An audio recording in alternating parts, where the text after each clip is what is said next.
Hey, what is up, guys? Steve here, and it is time to start another stream. Today we were going to be doing all three of the Kanto starters. However, because of getting a little bit of food sickness yesterday, I will have to delay Bulbasaur, but that is fine. We still have Charmander.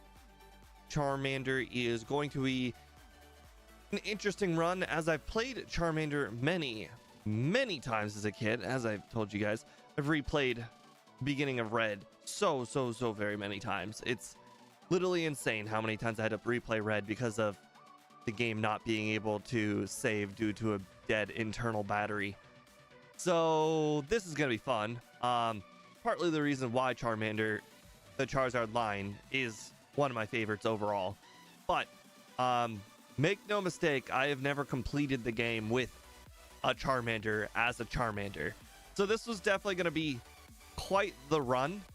I put the over-under at a pretty high time because this is a Pokemon with pretty low stats, as you can see. It's a Pokemon that is first form, as you can see on the leaderboard. There are not a lot of high first stage form Pokemon. I mean, like, what, Farfetch'd is probably the highest up there. But anyways, we do have Swords Dance going for us, but the problem with this run, I think, is going to end up going down to the Gyarados on Lance's team.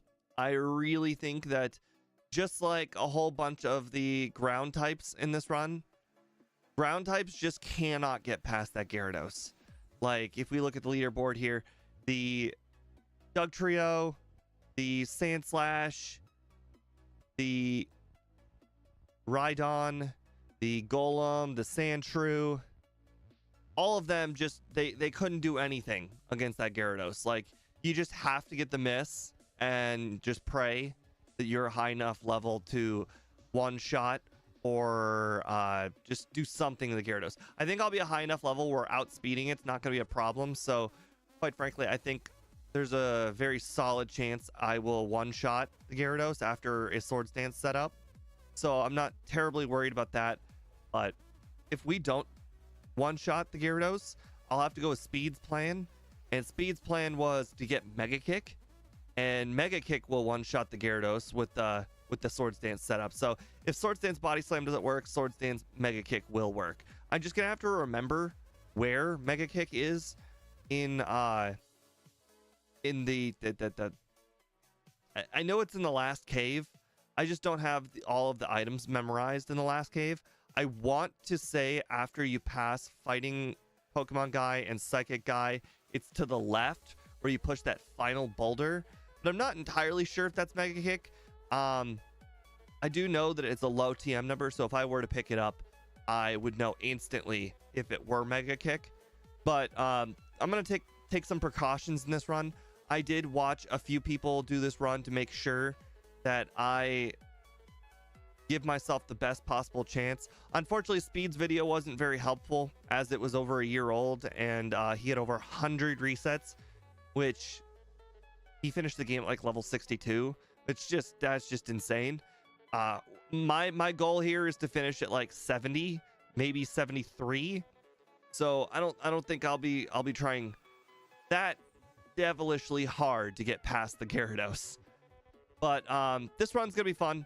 We're gonna make sure to pick up Rest and pick up all of the rare candies, possibly even the one in the electric place. So don't expect the fastest of times, but it will be very cool to see how many Pokemon this passes on the leaderboard. This is the really fun part of the Pokemon Solo Run challenges, because this is where you get to see just how good your skills have developed. I've finished this whole entire leaderboard right here just to embarrass the leaderboard. I mean, imagine, all right? Imagine doing all of these runs and then you start getting first form Pokemon and you're like, oh my god, can you believe that Charmander beat Jolteon? or hey, Charmander beat Arcanine. Like this is where the cool stuff begins. This is where the bragging right begins. This is where your inner like 8-year-old comes out and you're like, holy crap, you remember this Pokemon? Well, yeah, it's so good. It's even better than this Pokemon. You're like, no, it's not. And then you're like, oh, but I have proof. Oh, this is gonna be so fun. Now, of course, this is where the hard part, and this is why I saved all the first form Pokemon to like the very, very end of you know, like 2 years in the making, is because it takes a lot of practice. It takes a lot of knowing where all the items are. It takes a lot of figuring out where XP management is going to be. It takes a lot of just knowing where your best matchups are. Like, I don't know how many people play these runs out and they don't know the best training spots. Like, for instance, all right, if you have Dig, there are so many trainers you can battle just for random bouts of XP. I mean, like, you can battle the Muck guy on the way to Celadon. You can battle the entire left side of the cycling road. They're just quick little pick-me-ups like that help certain Pokemon perform better than other Pokemon. But anyways, enough of that. I have not been ignoring chat. I have seen you guys, but I wanted to get through all that rant before we got through it. So thank you, Mariah, for another month. Mariah, just letting you know that I am currently doing Dragon Nuzlocke, and the Dratini is named Mariah, and I'm currently on Mariah 10, I believe. I just lost with Mariah 9 yesterday. She lost, believe it or not, Mariah 9 lost to an Electrode, getting a self-destruct crit while training. Embarrassing. Let's see. We got Boss KO here. We got Andrew Palmer. Oh wow, we got Cody. I saw your comments about the glitched, like, missing no, I think it was, run in the other group. I haven't really looked into it. I know I will when you're done. I know you said you are still working on it, but you're almost done. It'll be interesting. I'm not really sure what missing no entails. I've never really looked deep into missing no. Mega Kick is the Pokeball just below the black belt on the second floor. Okay, so it's exactly where I thought it was. Perfect. Early-ish Koga. I actually plan on staying clear from Koga until after I have Swords Dance, because the Pokemon in Koga's gym are some of the best training in the entire game. Literally the entire game. It's some of the best training. I don't know why Koga's trainers are so much stronger than other trainers in the game, but Koga's trainers are some of the best training in the game. So, like, I have to get Swords Dance before I do that. But for the most part, yeah, I think early-ish Koga is definitely possible, especially with Dig, because Koga's Pokemon are weak to Dig. All right. But anyways, I think we are ready to get started. We need a nickname if anybody wants to come up with that real quick. I will do a mini intro for the vertical stream. So let me get that started momentarily.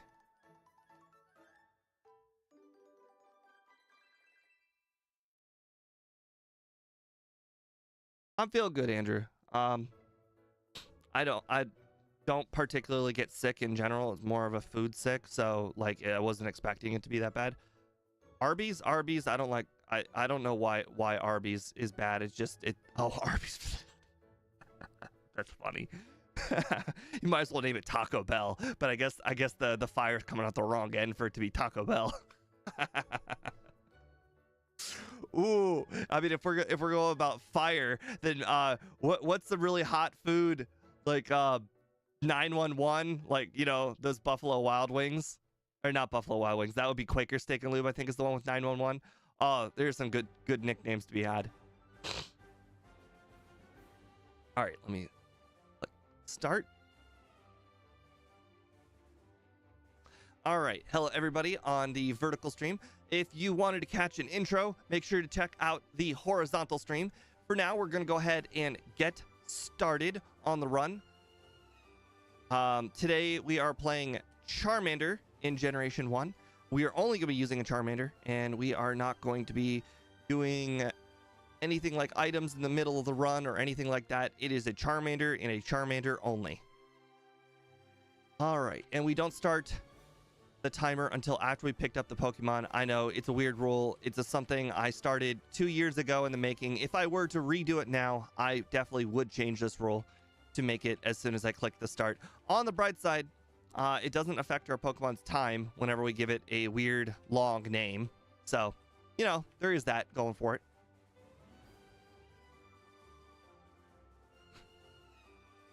All right. I saw the Sriracha thing. That was from Gym Leader Matt's video. We're gonna go with Ghost Pepper for now, or Ghost Peeper, or however you would spell pepper with one P. All right, and get started. Yeah, we got the whole Jameis experience for sure yesterday in the Browns game. That was everything I told everybody it would be. Jameis Winston, you get so many highs, so many lows. Jameis Winston is must-watch TV. Jameis Winston is like watching a train wreck in progress, but you never know what's going to happen. Do you know if this train's going to explode? Do you know if it's going to derail? Do you know if it's going to fall in the ocean? The world may never know, but you got to watch it.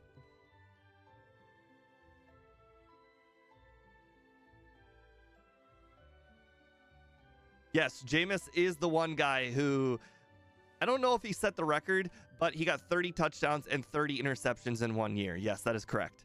He got the nickname Famous Jameis. Around here, I call him Crab Legs because in college, he got arrested for stealing crab legs from like a Giant Eagle or a Walmart or whatever by stuffing them down his sweatpants. Freaking love that guy. He's great.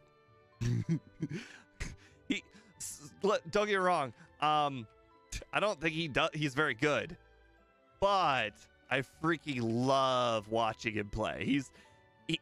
I've made it very well known that I'm both a Browns and a Steelers fan, and I've had a great year watching the Steelers, definitely better than previous years, that's for sure. But some of the Browns games are real cringy, like just unwatchable cringy. But this year, as soon as they moved it from Jameis, I've actually enjoyed watching the Browns more than I've watched the Steelers. Even with the Steelers yesterday on Sunday scoring like 8 points or whatever. Uh-oh. It's a good thing I'm a low enough level. By the way, if anybody didn't know, you can make it to the Pokemon Center with 14 HP. Unfortunately, I'm at 13 HP, so I cannot make it to the Pokemon Center. Oh, wow. Look how close I am to Ember. I might as well just get to Ember. I don't think I can really lose against the other Pokemon here in so if I recall, the strategy is to get to level 13.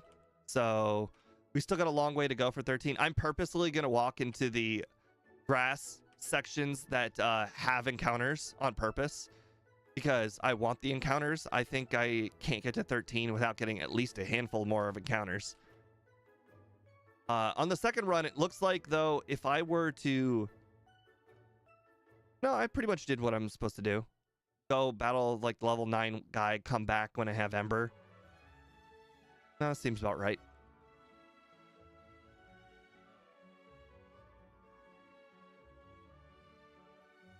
Okay, so it looks like we still have quite a bit more training to go. I don't know how much XP it's going to take to go from 12 to 13. I do know that Light Years Junior Trainer is 409 XP. So that means we can probably level up twice on the Light Years Junior Trainer from here. But it looks like we will be able to find out right now.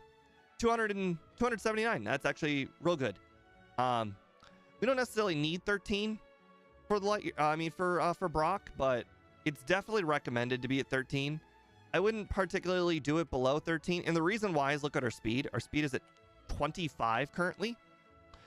If you guys don't know, the Onix on Brock's team has 26 speed. I know this because I've done so many Nuzlocks, I've done so many solo runs where knowing Brock's speed is so important. It might be one of the most important things of the entire run to know. Anyways, we're at 26 speed, but we will level up on Geodude. So looks like level 13.5 might actually be better than going at 13 instantly. Now, I don't know how much XP this Geodude gives us, but hopefully it gives us more than 200. Yeah, 221. That makes sense. We'll go ahead and give it one growl, and then we'll start from that. Start with the embers here. We actually prefer if the Geodude uses defense curl because that actually doesn't do anything. All right, and one thing I like doing here is I like starting with a few growls. I've noticed that I get a lot of work done on these battles with Brock if I just start with the status move in like at the very beginning, because if I start with the status move, everything after that is going to be easy. I know a lot of people like to be like, oh, I'm going to use Growl or I'm going to use Leer on the Bide turns, and that's fine and good. But what if Brock doesn't use Bide or like real early on? Like you would like to control the narrative on the Brock encounter as best as possible. And the best way to do that is to just make sure you get the growls out early. And then when he does Bide, then you'd be like, oh, I guess he's at -5. You know, that's good enough. I'm good with -5. I'm sure most people would be good with -5. Oh, right. I didn't fill myself a drink. That's fine. We'll go through some sugar withdrawal.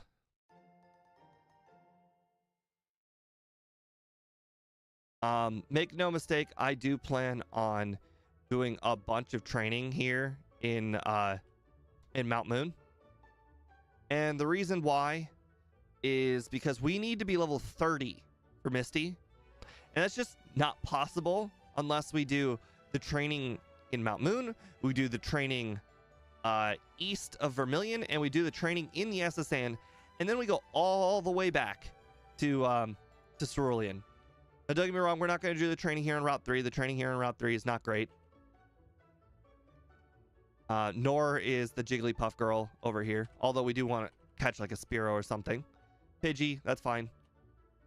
Okay, well, you know what? That's on me for thinking that Ember wouldn't knock it out. All right, what about Scratch? Yeah, that's what I thought. Being a first stage Pokemon, being level 17 is not super over leveled for a Pidgey. All right. I don't know if we're gonna pick up the Ether or not, but I do know that we're gonna be picking up Mega Punch. Mega Punch is actually gonna be our best attacking move for quite some time. All right. I'll probably not be battling the wild Pokemon until I get Mega Punch, and then I'll Mega Punch the Zubats. Any Pokemon that I think I can 1 or 2 shot, or at least I think they can't really damage me, like this Magnemite or this Voltorb, I don't really think there's much that they can do to me. If Voltorb had Sonic Boom, I'd probably ignore it, but it doesn't. I can never remember what the 2 rockets in here have. The one guarding Mega Punch and the one guarding the HP up.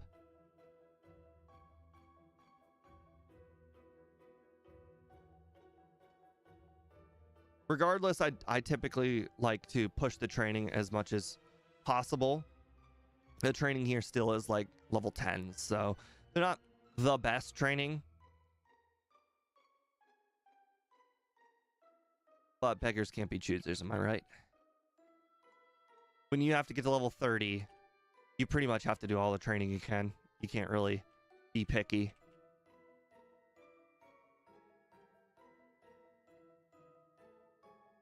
Wow, you survived. Interesting.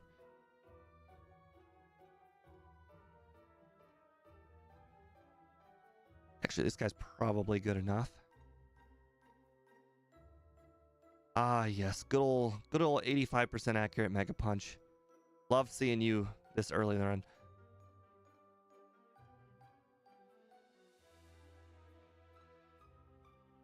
Okay. I would love to battle Raticate Trainer, but Raticate Trainer has Hyper Fang, and unfortunately this early on, Hyper Fang's a real killer. Also, there's a good chance that that Raticate might be faster than me. Not entirely sure.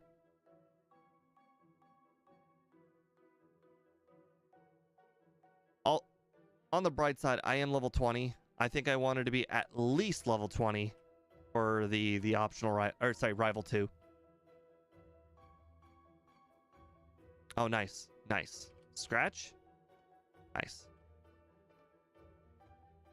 So, interestingly enough, this Paris, like, no matter how much damage you do to it, it never gets better than a 75% chance to catch.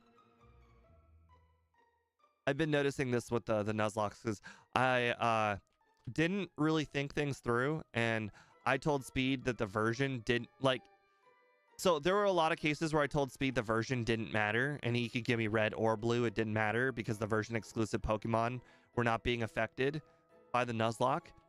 However, what I didn't think to mention was, what if I just needed to catch a Pokemon for cut, fly, and dig? A lot of the times I just catch the Spearow because I can trade it for Farfetch'd, and that's a real good cut and fly user. Stuff a lot of types don't get. However, unfortunately, Farfetch'd does not learn dig. So in a lot of runs, I end up having to catch Paris anyways. And the problem with that is, if I'm playing red version, that means that I can't get Sandshrew anymore as a backup. So, ironically, I've had to resort to catching sub-level 19 Diglett in some runs because of this mistake I made by telling Speed that the version didn't matter. No, we don't need Rage.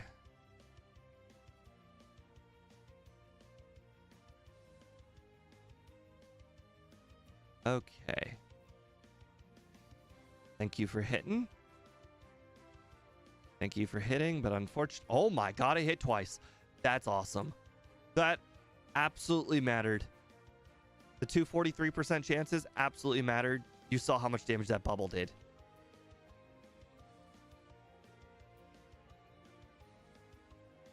All right, I don't know how many times I'm going to have to heal here, but I am going to be battling a few of the optional trainers on this route.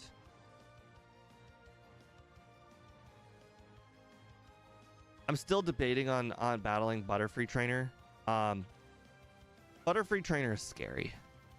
I just don't know what to expect when I battle Butterfree Trainer so many times. The Butterfree doesn't really have a lot, but it has a bunch of status moves and confusion. As you can probably imagine, status moves are the death of solo runs. It's a good thing I picked up all these potions because, boy, look at my HP. It's getting smacked by every Pokemon who has quick attack, every Pokemon that survives a single hit, every time I get a Mega Punch miss. It starts stacking up.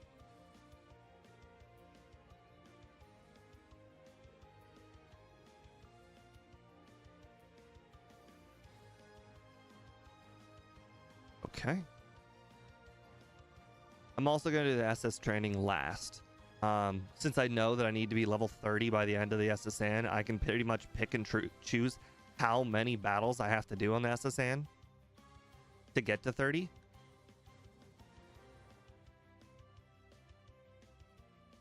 That guy right there, the guy that I just faced, the Nugget guy, I kid you not, in Nuzlocke, that guy's a boss.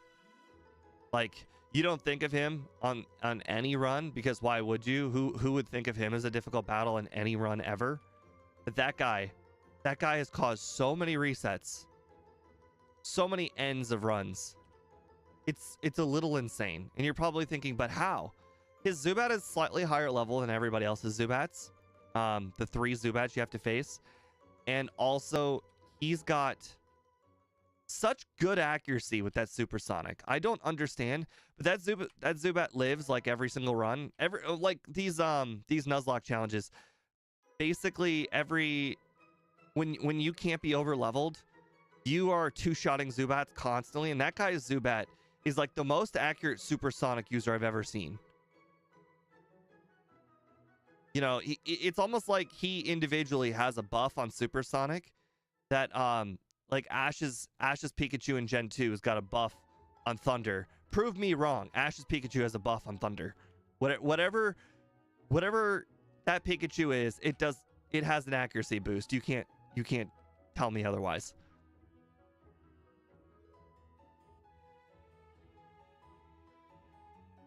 And that Zubat right there, it's doesn't actually have an accuracy boost of Supersonic, but it hits at Supersonic a lot.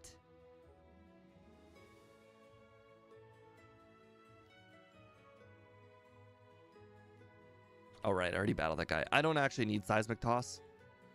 We don't plan on beating Misty until... Oh god, I just realized how many embers I have. Okay.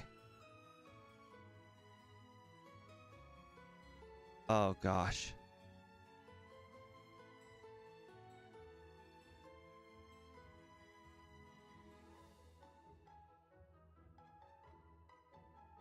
Okay, maybe I didn't need 3 mega punches for that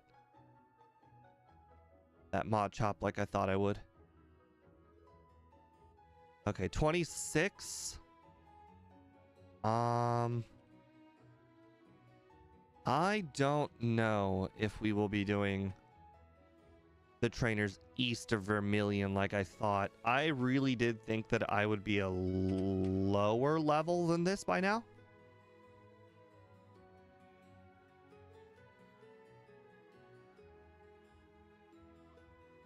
Okay, this Drowsy's a god.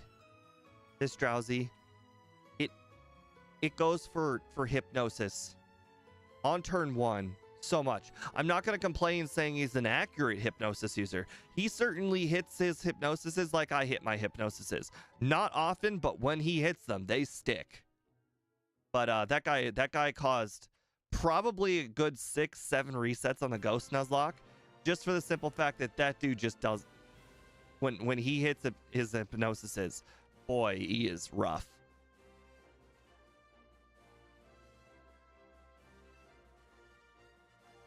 I think this is your bog standard bug catcher. Figure I could probably get another level or so before I battle the infamous 3 Pidgey trainer.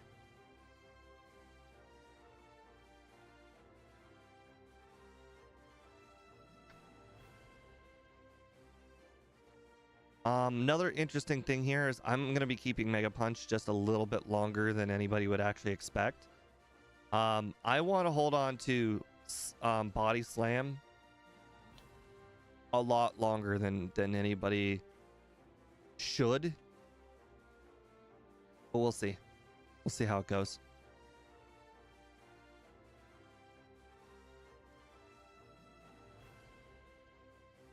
Because by holding on to Body Slam,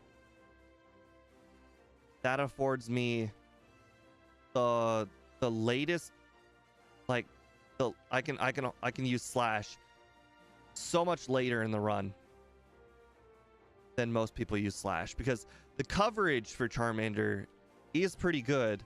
The problem with Charmander's coverage is the fact that you kind of have to have a spot open for Swords Dance.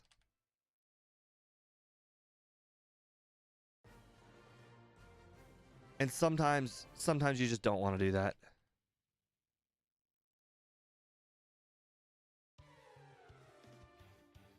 I plan on using Dig on every water type in here, so that's why I picked up the Death Ether. Or sorry, this is the Life Ether. My bad. Luckily, I do know that there are quite a few Nidoran trainer like this one with the Gentleman that gives you a lot of money, followed by this trainer with the Growlithe and the Vulpix or double... No, it's double Growlithe, which is also good money.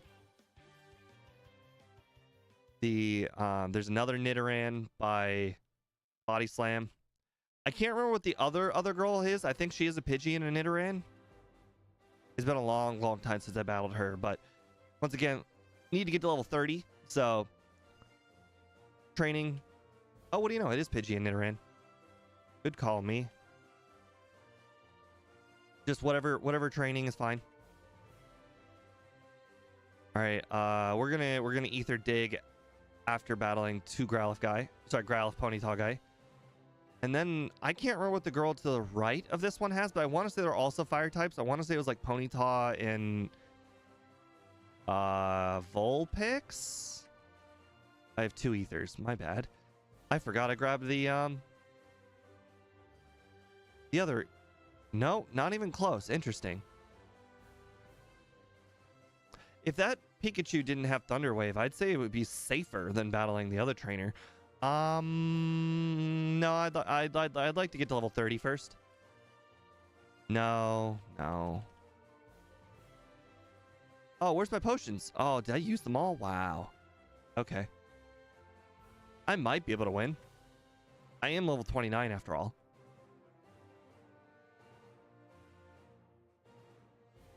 Oh, first turn sand attack. That is not instill happiness. Okay. Oh, 10% confused. Interesting. That is not what you want to see. That was with the crit. Interesting. Okay, I had a sand attack. Right. Okay, so I am level 30. I don't know if you guys noticed, but I never healed in the Vermilion Center, so that means I can actually dig back to Cerulean. So that was actually quite good. We're not going to lose a whole bunch of time. However, one little tip here. Instead of going to the nearest dig spot, which would be the Diglett Cave, I am actually going to go get this. So that means if I do have to walk back to Surge, at least it will be fast.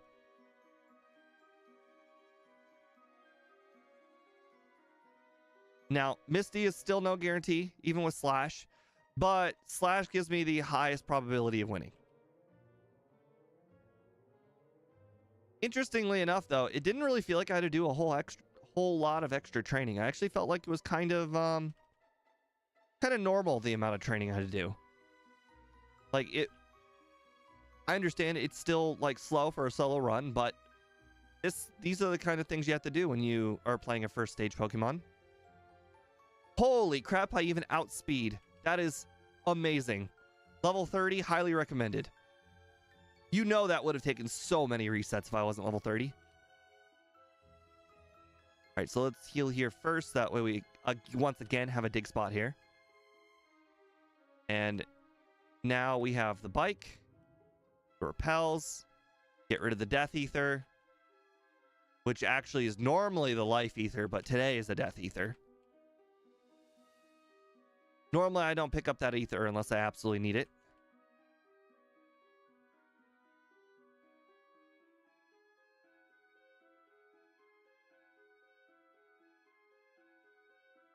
Oh. It is nice that you can go with your bike in there. So that is also like not the absolute worst time waste.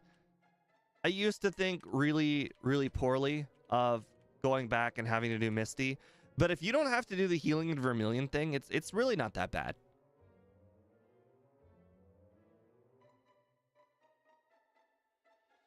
Look at that, I even outspeed Voltorb. Although, to be fair, I don't think this... Oh, wow, I outspeed Raichu. Now that's crazy.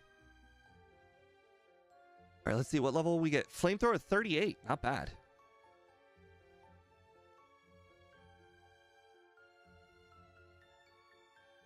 See, does anybody really think that was bad? I think that all of that wasn't that bad at all, considering how much time it would have taken to beat Misty at a lower level. Felt smooth. Now the question is, how do I get to level 38 before... Oh, wow. Before Erica. I guess I don't technically have to get to level 38 before Erica. I just want to. Who knows? Maybe I'll have to put off Erica. Maybe I'll get Swords Dance first before doing Erica. And then on my way to Swords Dance, I'll get to a high enough level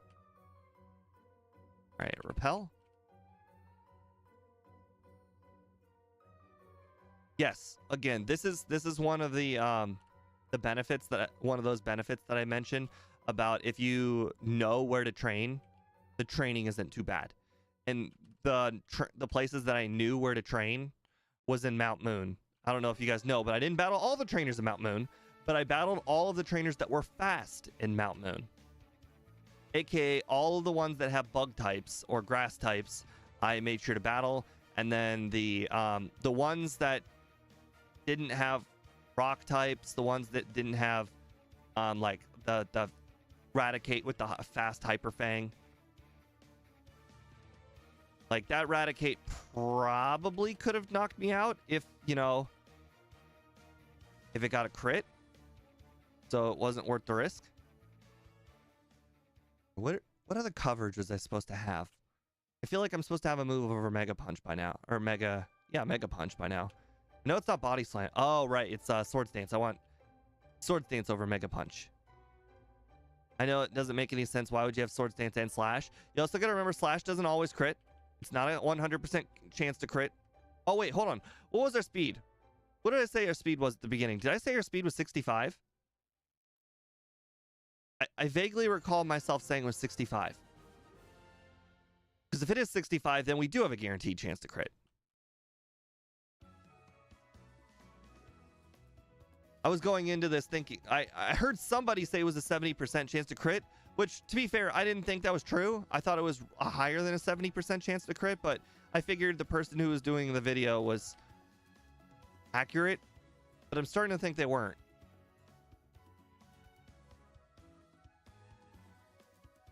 So this is why you battle Muck Guy.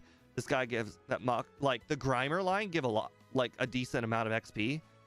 Specifically for this part of the game. For this part of the game, that's a lot of XP. I would love to battle that Magnemite guy, but unfortunately, I don't know how. This isn't Gen 2 where Magnemite is Steel type yet. And I just ran out of digs. Alright, so I'm level 34. We want to get ourselves calcium, because if we can even we plan on tanking at least one Hydro Pump on the Lance fight, which means we need as much HP as humanly possible for all right, hold on. One, yeah, just one. All right, grab one of you because I see my money is real close. Oh, I didn't sell items. Okay, well, full restore, max potion, TM 11, TM 24, nugget. Wow, I have a. Okay, if I end up needing rest, I'll cheat in rest. This is the first run after all, so it won't count. Oh, its base speed is 65. Okay, well that means we have a guaranteed chance to crit because you need over 64, which it means 65.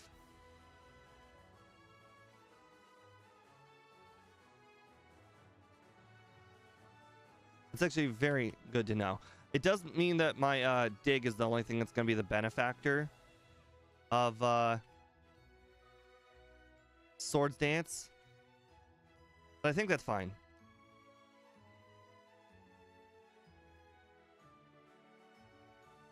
I don't know if I should be doing this or not, but I think because this is the Blastoise team, we'll be fine.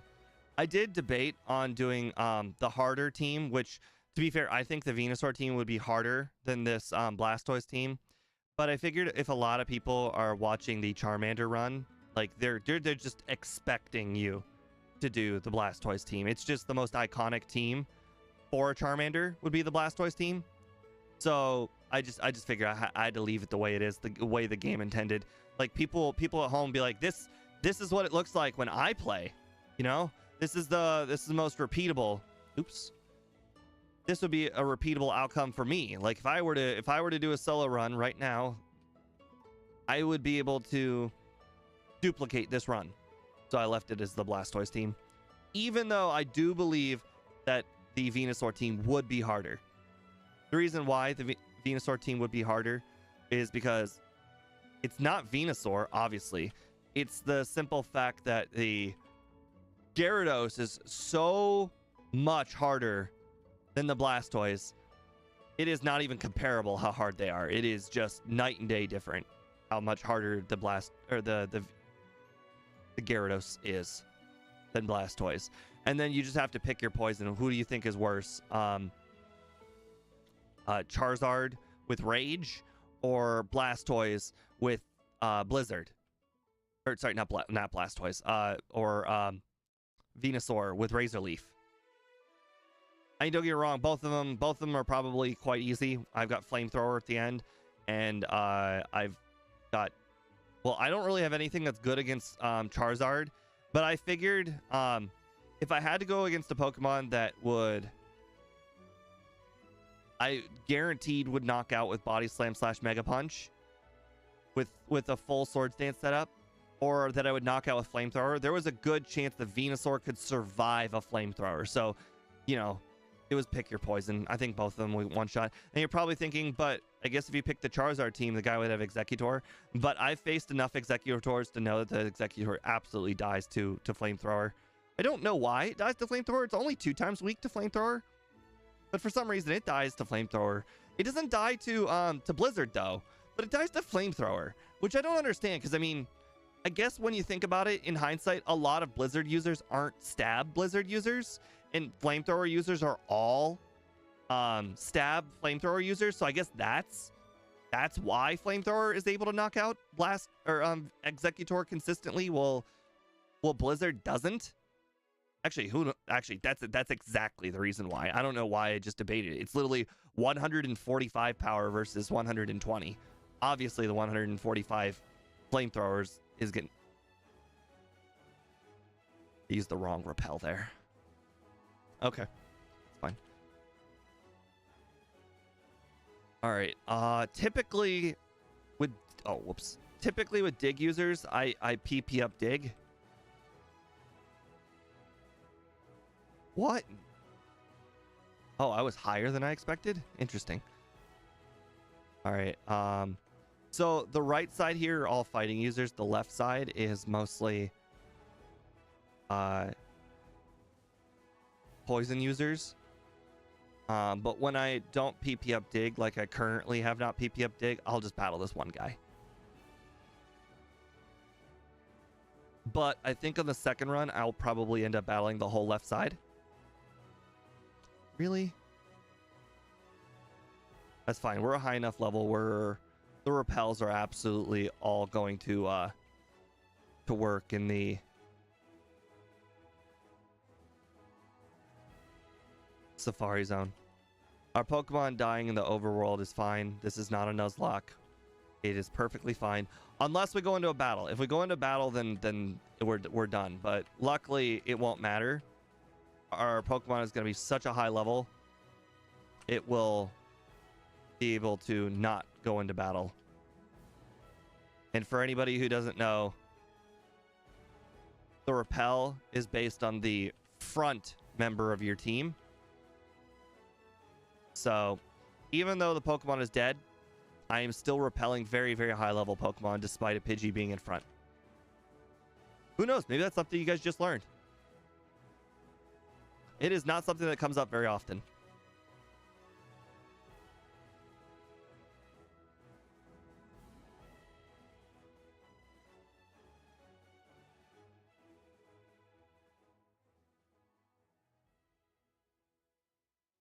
All right. So we are going to go ahead and get Swords Dance real quick. Teach it over Mega Punch.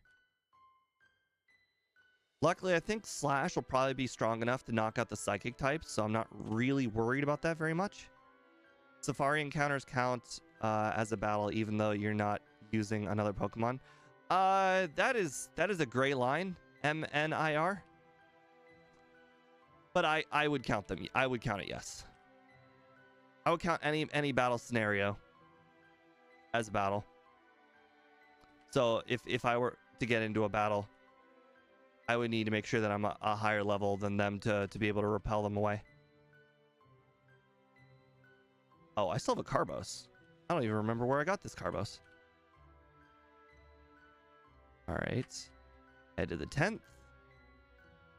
We are not going to be grabbing Earthquake. I believe that Charmander doesn't get Earthquake. Which is weird because Charizard gets Earthquake.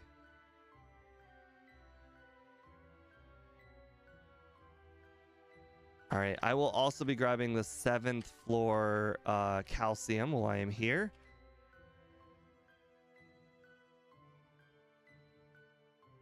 All right.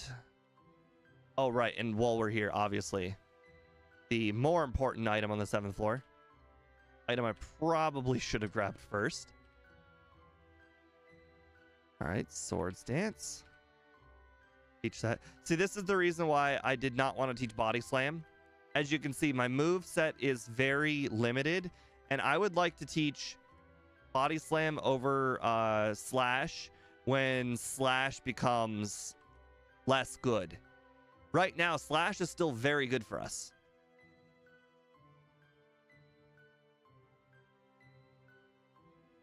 Wow.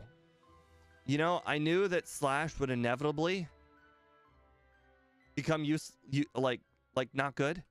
I didn't think it was this fast.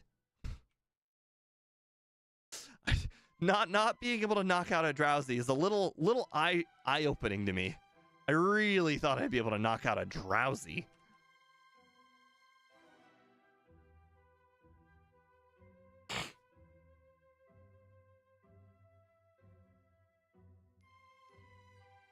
All right, I should outspeed Hypno, right? Yeah. But okay. Little shocking, but not absolutely crazy. Just means that we're probably going to have to get rid of Slash a lot sooner than expected. How dare you sand attack me? How dare you successfully sand attack me? All right, I got 2 digs for 2 Arbok in this team. Unfortunately, there is a Sandshrew in the middle of them, and I could easily get sand attacked again, which didn't happen, so that's good. All right, there are still 2 more trainers in here. One of them with like a level 38 Hypno with Psychic, aka like a little like end game Hypno. We will do him last.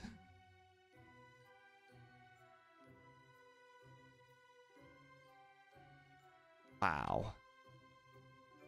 Gotta say, I did not expect it to do that much damage. Now I actually think I need to heal again before Hypno. Luckily, the Pokemon Center is literally right here, and I was like right at the front of the gym.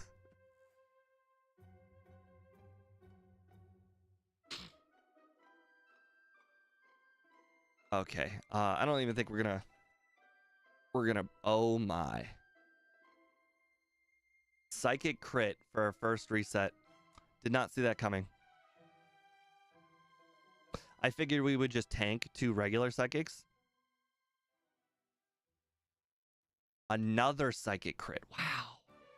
Literally, Hypno is not like a super fast Pokemon either.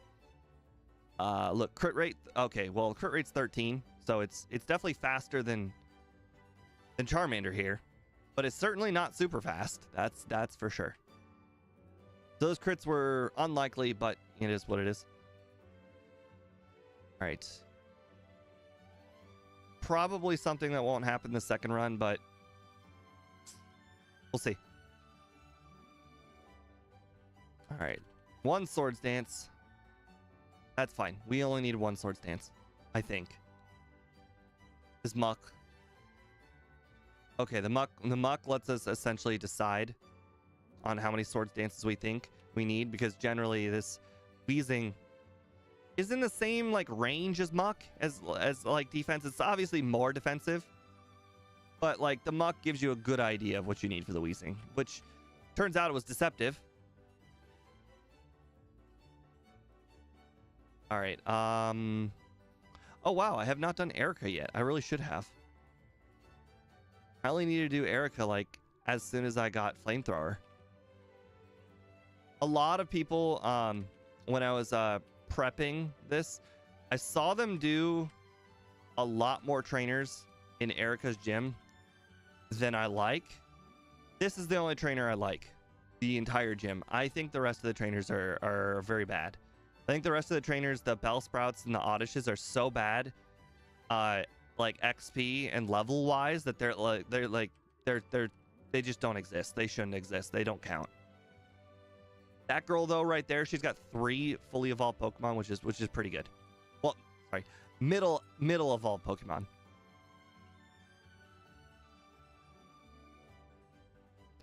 Nice, level 43. Sweet.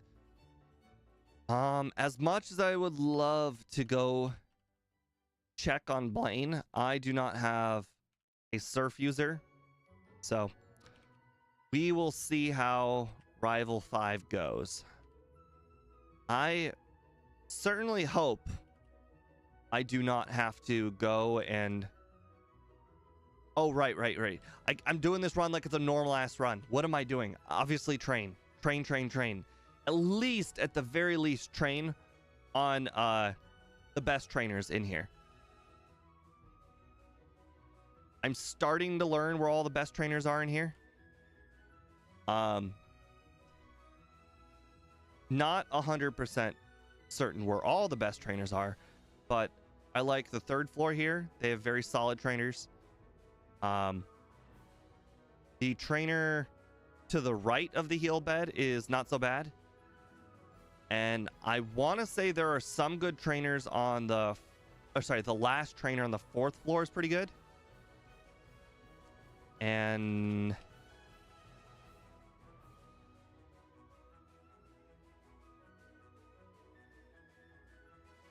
let's see. This one I know has got Golbat and some other evolved Pokemon. Yep. Hypno and Drowsy. I really like the top right, being able to know what Pokemon are on the team. All right, we're currently on the 9th floor. That's not very helpful. It would be faster just to go here, go to the 4th floor. I believe that this trainer has an Electrode. This is the trainer that actually killed Mariah. I don't remember what this guy has. I don't think he was super good. He was not. I do know that the 5th floor, the guy who guards the ether is pretty good. We're currently in the 4th, go to the 5th. This guy's pretty good. And then the 2nd floor. I think it was the 2nd floor. The last guy's really good. I clearly got the 4th floor wrong. It wasn't the 4th floor. The 4th floor was not good. It's the 2nd floor. Last guy was good. All right, so this is the 5th floor. By last guy, I mean all the way to the left. You also have to have the card key already by the time you battle him. I guess this guy's not particularly bad, because even though he's got 3 Zubats, he has also got a Golbat and a Eradicate. Yeah, this guy's pretty good. I don't think the rest of the trainers here are any good.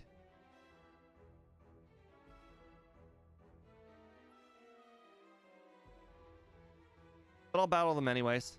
This is the first run. We need to get to level 73-ish anyways. Generally, I like to pick on the scientists first. They're usually better training.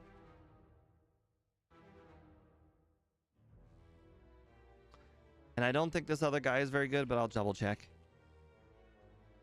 Cubone. Yep. Not good.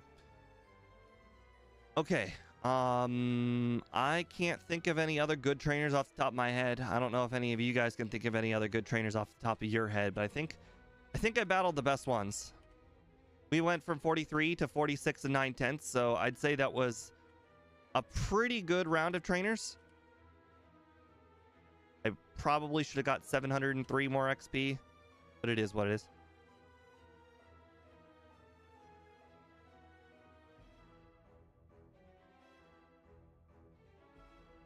Oh, wow. Growlithe is second. Nice. And since I beat Koga, my speed increased.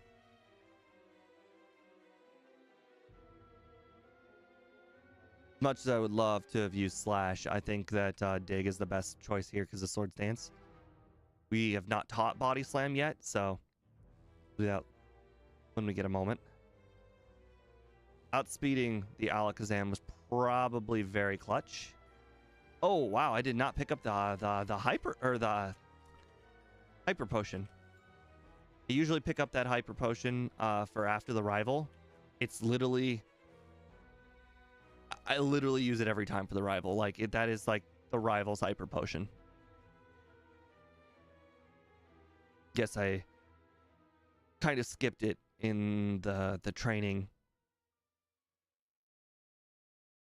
All right. Interesting. You know what? I will go ahead and PP up Dig because now that I think about it, I think that 15 PP for Body Slam is probably good enough. However, one thing I really do want to do here is in Sabrina's gym, there are a handful of Haunter guys, and I think I could probably knock them out. Oh, if I had more PP ups. Okay, well, it is what it is. I didn't pick up more PP ups.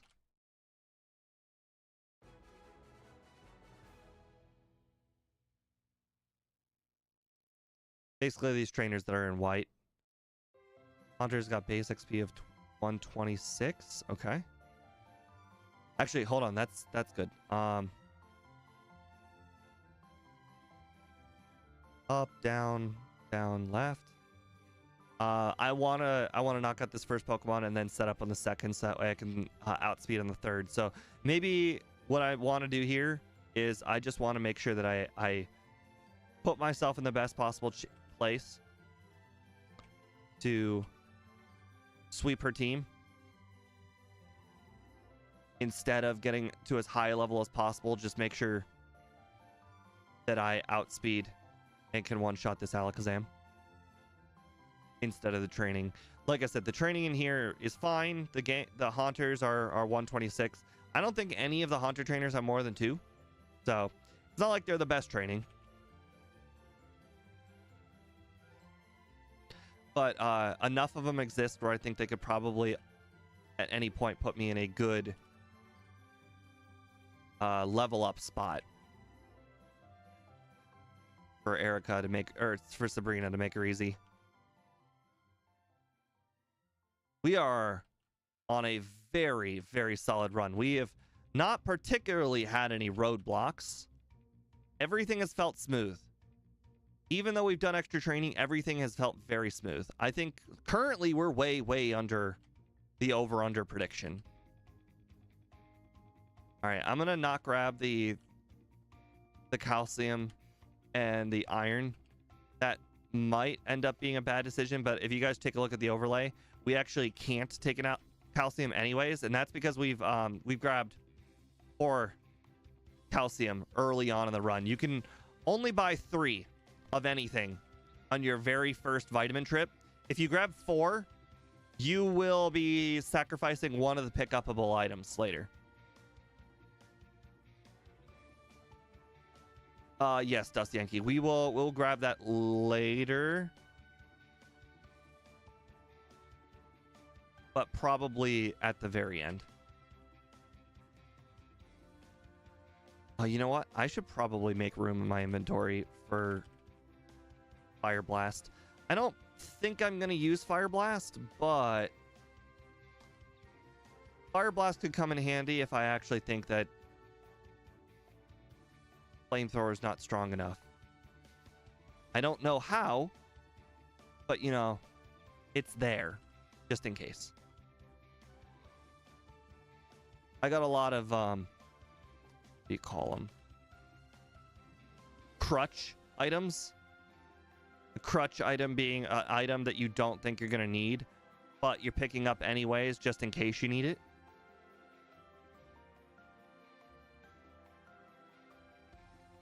Nice. We are way too low of a level.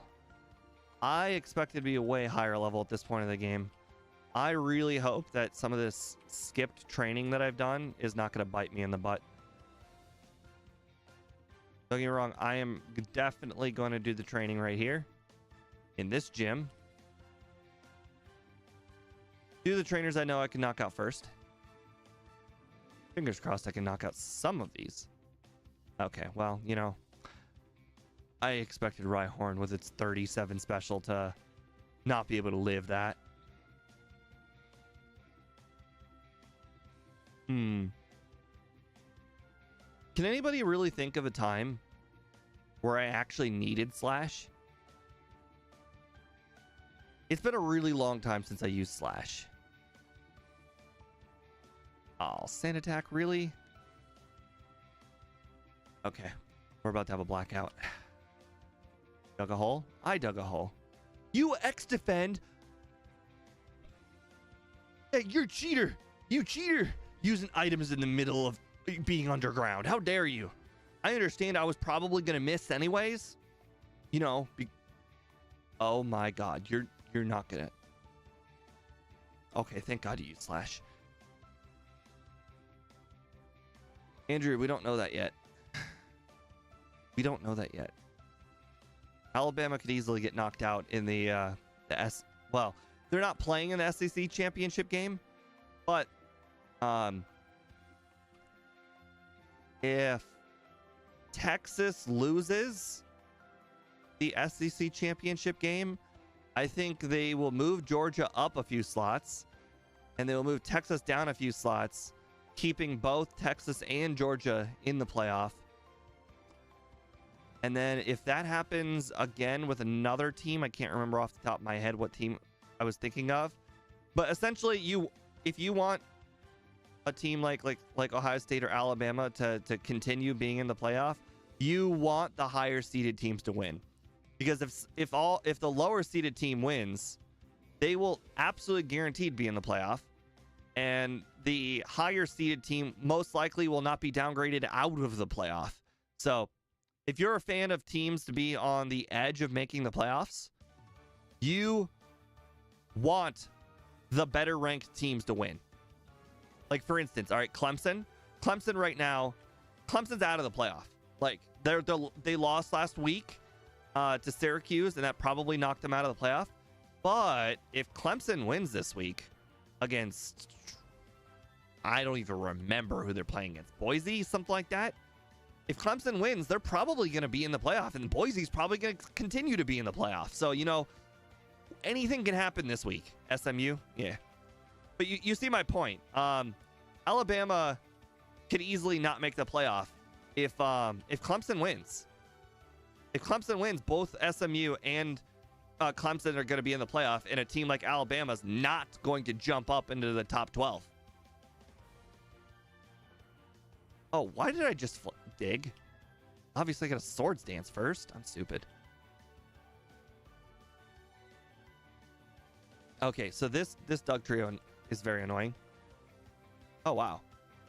I did not expect that to one-shot, but I mean, it's not shocking with the amount of HP that it has. Yes, I agree, Andrew. I agree. I think as an Ohio State fan, the last year Urban Meyer was on the coach of the team, we lost to Purdue. And they literally kept Ohio State out of the playoff because they lost to Purdue. Despite Alabama not playing anybody in the top 10. Ohio State had played 2 teams in the top 10. But because they lost to Purdue, Alabama made the playoff and Ohio State did not. And it made literally 0 sense. Alabama hadn't played anybody good that year. Ohio State had beaten 2 much better teams than anybody Alabama had beaten that year. And they didn't make the playoff. So it was what's it called? It's called bias. Super bias to losing. It doesn't matter how good your wins are. If you get a bad loss, your bad loss defines you. And you know what? What's her face? Oh wow. Okay, well, I suspected I needed a rare candy here. Question is, how high did I need a rare candy? Alabama lost to Vanderbilt. And I understand that Vanderbilt is ranked, but they were not ranked, and they had a lot of losses when they beat Alabama. It's almost like the team decided, oh my God, we beat Alabama, we're good now. Oh my God, why did I not teach Body Slam? Why did I not teach Body Slam? Literally, Body Slam is the move that will help me win right here. I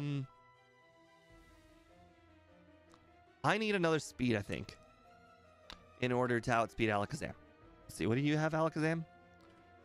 How much speed does Alakazam have? 133. Okay, I guess I didn't need another speed. But yeah, the Vanderbilt loss is enough to keep Alabama in the playoff. If losing to Purdue was enough to keep Ohio State out of the playoff that one year, then losing to Vanderbilt is enough to keep Alabama out of the playoff. I'm sorry, changed my mind. And don't get me wrong, I actually don't agree with what I'm saying right now. I actually do think Alabama should be in the playoff over a team like Clemson. But you know what? They set the precedent, and I hate the ranking guys. The ranking guys are literally dumb as balls. I hate these guys. These guys should not be choosing anybody's rankings. They're so stupid. They just pick and choose where they put the ranks every week. They don't have any sense for the rankings.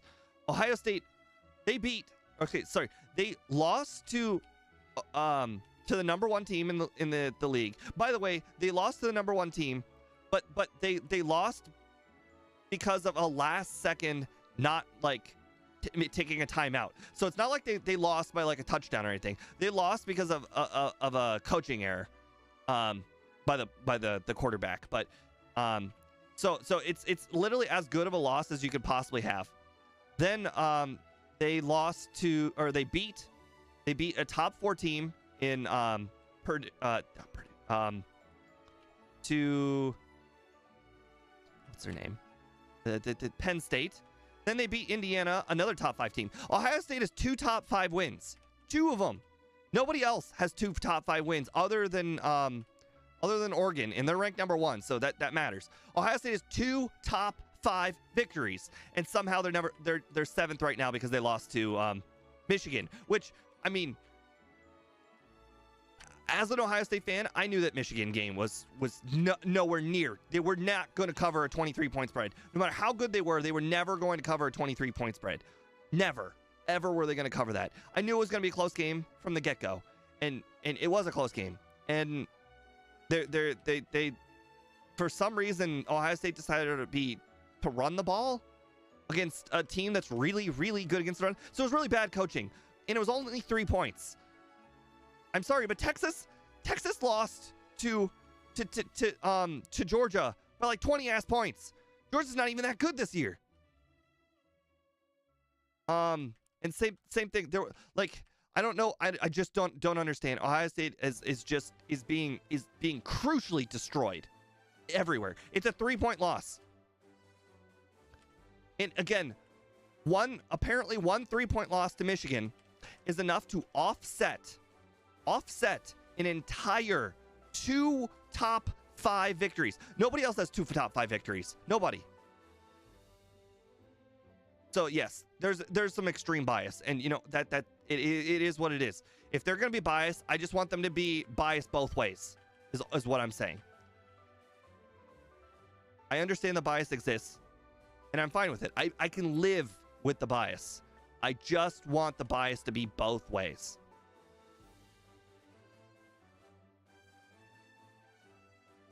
I'm sorry, losing to Michigan by 3 and losing to Georgia by 20, those are not equal losses. By the way, Alabama's loss to Vanderbilt was like a whole 7 ass points. It's not like it was like 3 points or like a missed field goal or whatever. It was it was a whole ass touchdown. Wait, what am I doing? Oh God. I can already go to Indigo Plateau. Oh right, in Oklahoma's 14. Like the Oklahoma one. Oklahoma is arguably could be even worse than the Vanderbilt one. Oklahoma can't score. They can't score this year. Like what? Whoa! I forgot to use my rare candies. Okay, this could get rough.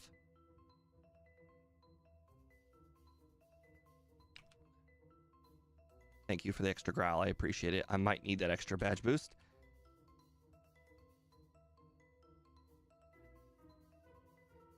You survived? +6. Wow. I am not nearly as strong as I thought. Yeah, you're right, Dusty Yankee. I am super underleveled. I don't deserve this victory if I do win. Wow. Undeserved, but it still happened. Elixir. 4-star. Boy, are we really about to get under 115 here?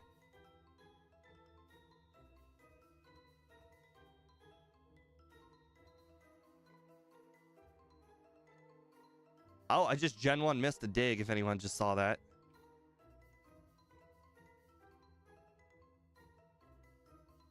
Yes. Oh my god, I forgot to grab Mega Kick. We're about to have a really, really hard lance. I forgot to grab Mega Kick.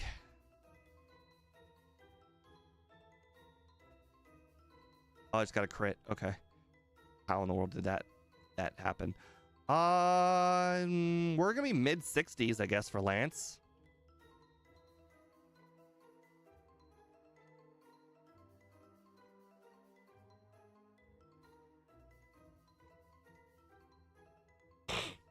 Hopefully I can knock it out in mid-60s. Speed's advice was based on him being at level 63. I'm gonna be higher than 63. Another bit of advice I got from gym leader Matt was 1 Swords Dance. And I think that's because I can't knock out the Haunters and Gengars with with a regular dig, but with a Swords Dance dig I can. And thankfully it didn't. I snapped out of confusion immediately, and I leveled up. Nice. I was unsure if I would level up there. Okay, this is going shockingly well. All right, we're gonna use all of our candies. I had plans about being 73 here. It's looking like those plans are not going to go through fruition, but it is what it is. Did I also not pick up the Victory Road candy? Wow, how lazy am I? This run, I was not playing it like it was a first form Pokemon. It's very stupid of me.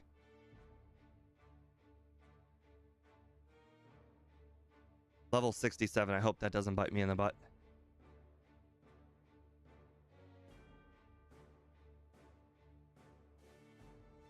Okay, that was a crit. I was really concerned there. I'm like, I'm a higher level than everybody else. How in the world did it knock me out in one hit?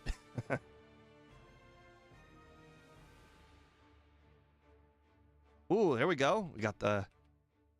Oh my god, and a fully parried? Wow, this run. Oh god, that was a mistake. Swords Dance. Swords Dance. Wow, agility. Nice. That's fine. Nice. Okay, that's fine. Oh, that was close. Way, way too close for comfort. It's okay. Look how close we are to a level up.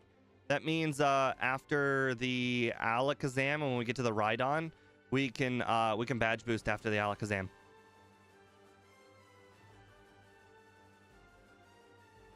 I don't think we're gonna beat this run. In the second run. That was way, way too lucky of a lance. Okay. I'm not going to complete that. I got paralyzed and I lost a third of my HP? No, thank you. Used the wrong move. Should have used Flamethrower.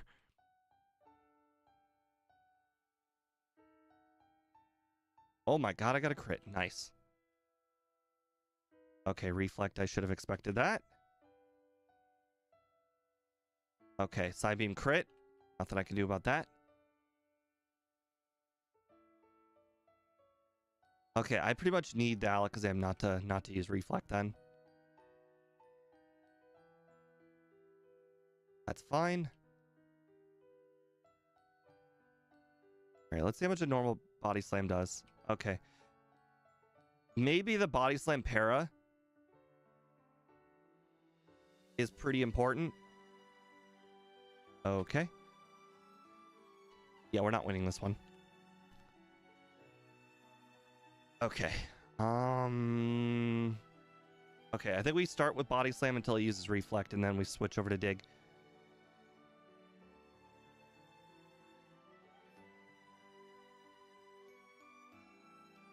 Okay. Oh, wow, nice.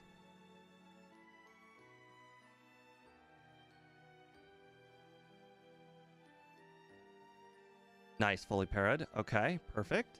All right, Rhydon, we leveled up. Leer, thank you. Tail Whip, thank you. Tail Whip, wow, you really tried to help me a lot.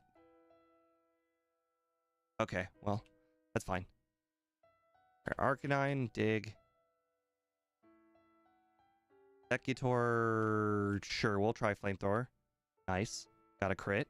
Not sure if it mattered. Withdraw. No withdraw. Oh my god, I got a crit. Dang. Crit was the only way I lost. Feels bad. I was like, oh, we just won. He didn't use withdraw, we won.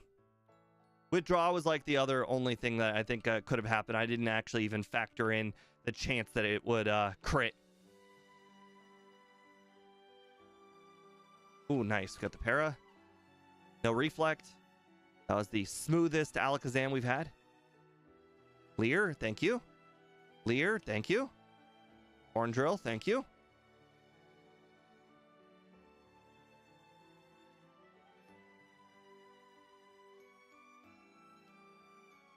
Wow. Live on a sliver, huh? Okay. With no withdraw. Used withdraw.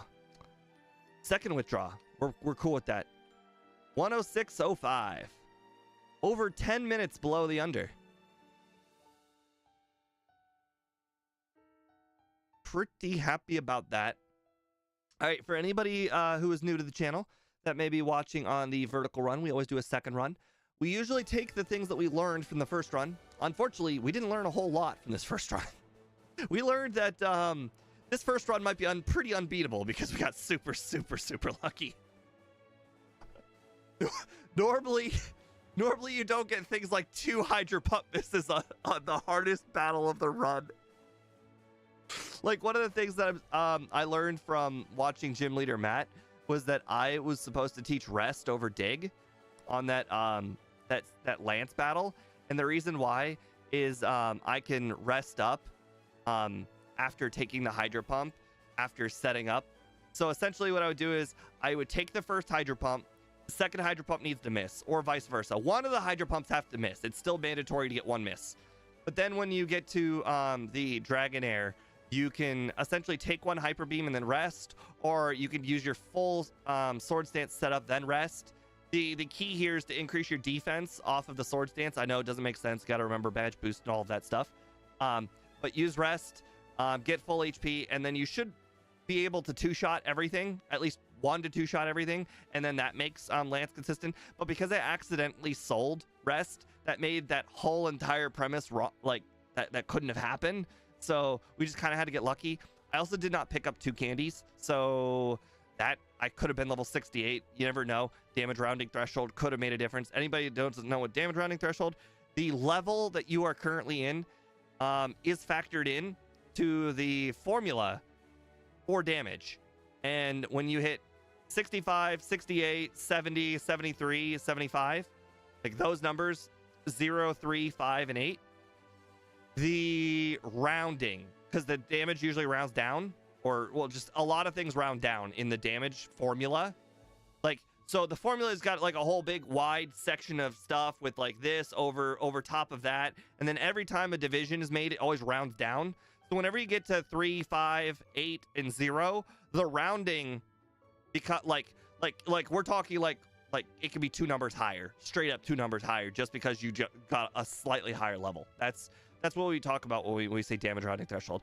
Doesn't change the fact that it's still, you know, a 15% range. The difference is when you are like one of those damage rounding threshold ranges, your range could be like, let's say from 75 to 85.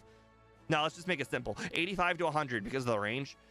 When you hit the next damage rounding threshold, like let's say you go from doing 85 to 100 damage at level, I don't know, level 71. No, sorry, 70.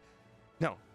Yeah, let's say 72. You're at 72 and you do 85 to 100 damage, and then you hit 73. That 85 is going to go from 85 to 90, and then you're thinking, oh, 5 damage for your minimum. That's okay, but I mean, how much better can it be? Well, let's say let's go back to 71. 71 to 72. It will go from 85 to like 86. All right, 75 to 76. No, 85 to 86. 85 to 86. So it goes from 85 to 86 to 100 to 101 from your 71 to level 72 level up or whatever. And then you go from 72 to 73, and then it goes from 80 or 70 or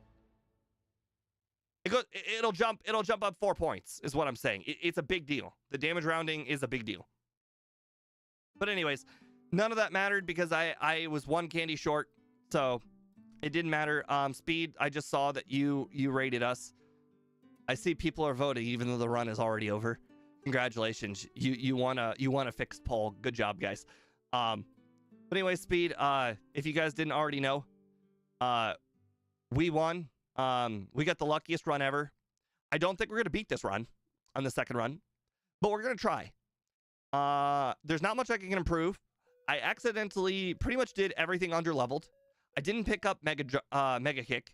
I accidentally sold Rest. And somehow I got 2 Hydro Pump misses on Lance. So I can't beat that. But I will try. I'll try to lower the resets from 9 to 3. Is what I'm saying. We might be a higher level, which is gonna cost us more time, but we'll see. We'll see how this goes. All right. All right. I'm actually gonna keep the relatively close over under. I think I will probably knock off a good 8 minutes.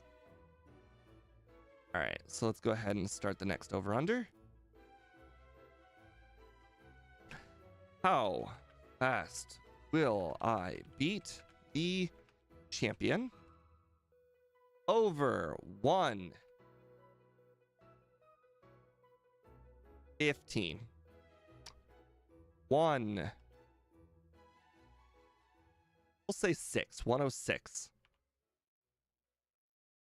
Okay, if I'm doing 106, I should probably not make the over 15. We'll say 106 to 111. We'll change the over to 111.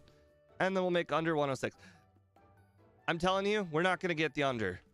This run was a god run, luck-wise. We're not going to hit the under. But for any of you guys who are a masochist and you're like, I'm going to throw my vote because I believe in you, Godspeed.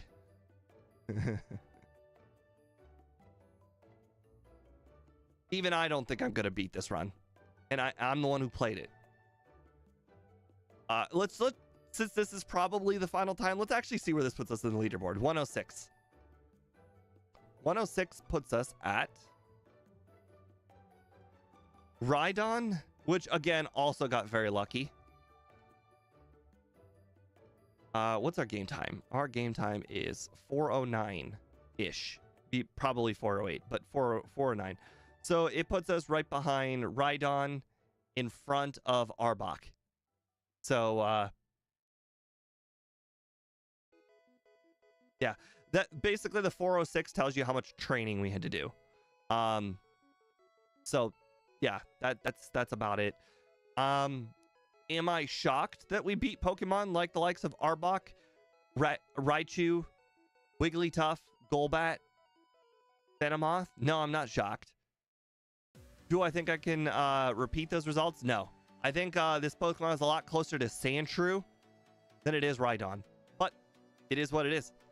This is why you play the runs. You never know what kind of stuff can happen. Swords Dance. Swords Dance is the great equalizer of Pokemon with really, really low stats.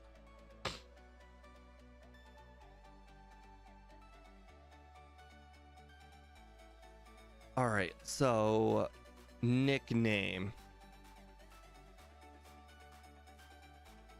I think I got one.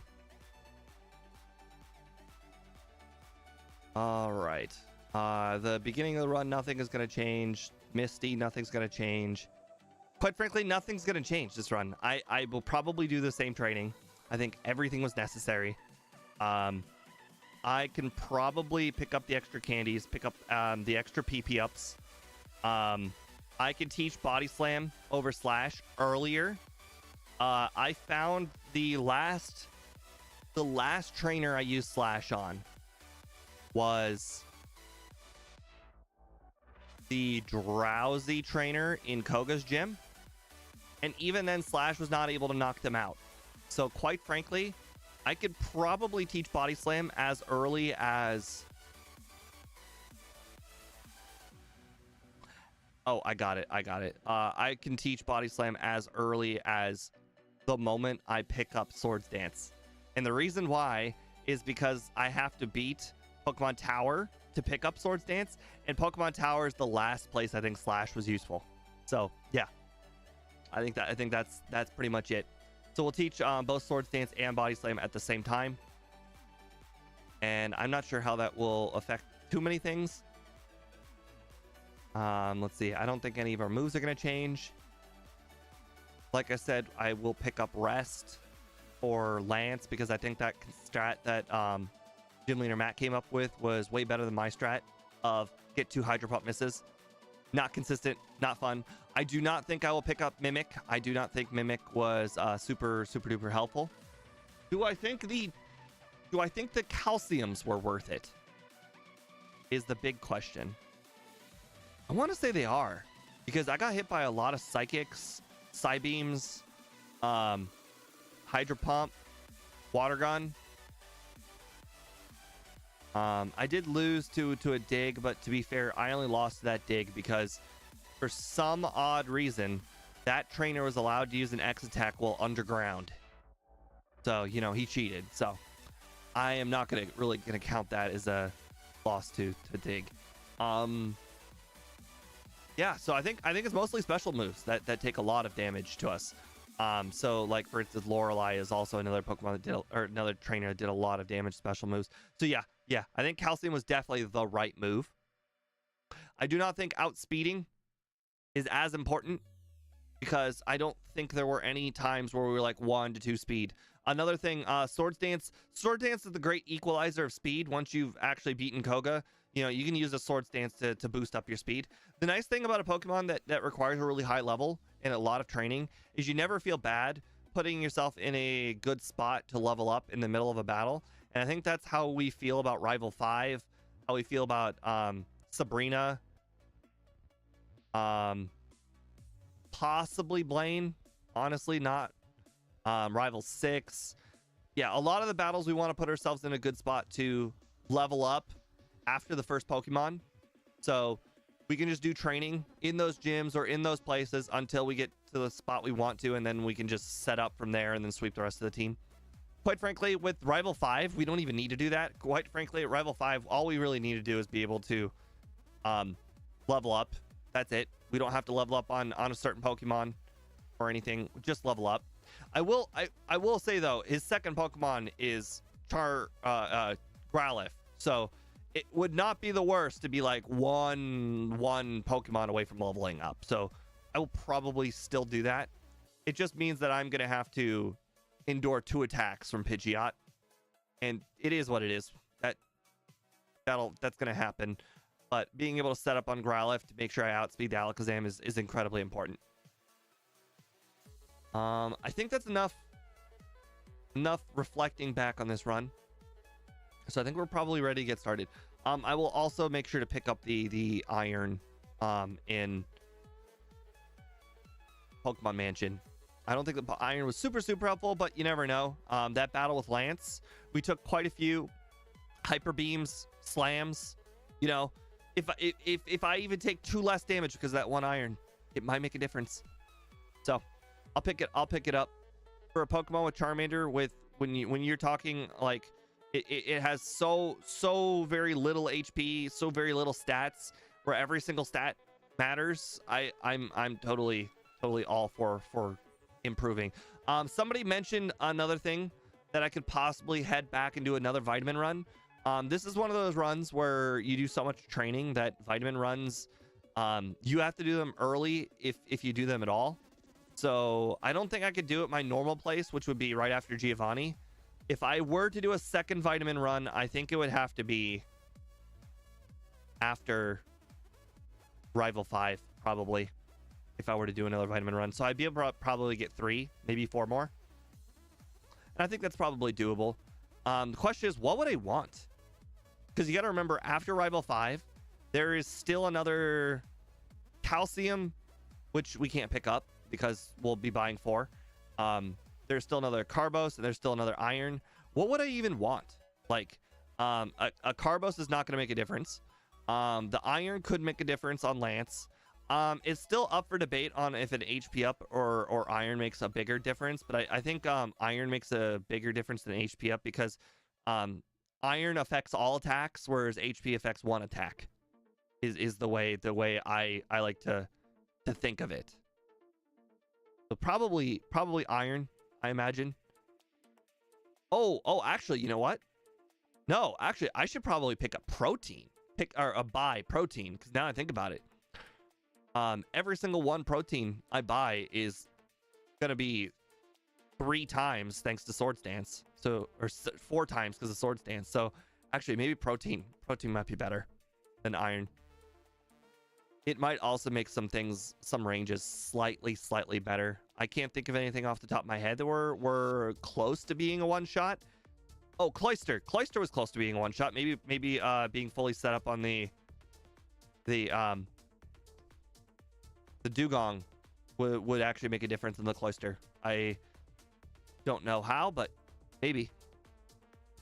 All right, that is definitely enough talking. All right, let's go ahead and get started. Oh, right. No, don't want to start the timer.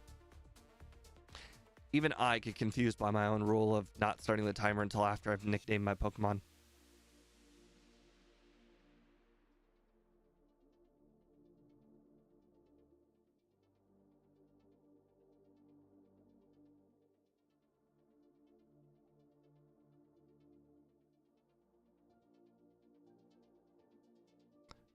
All right.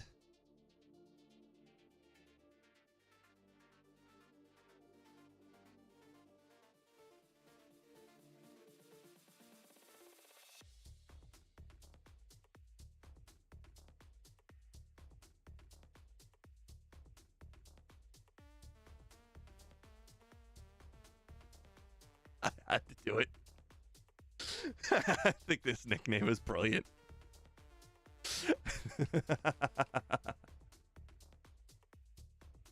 It's a stupid thing, but it's so funny. All right, like I said, we're gonna battle all the wild Pokemon.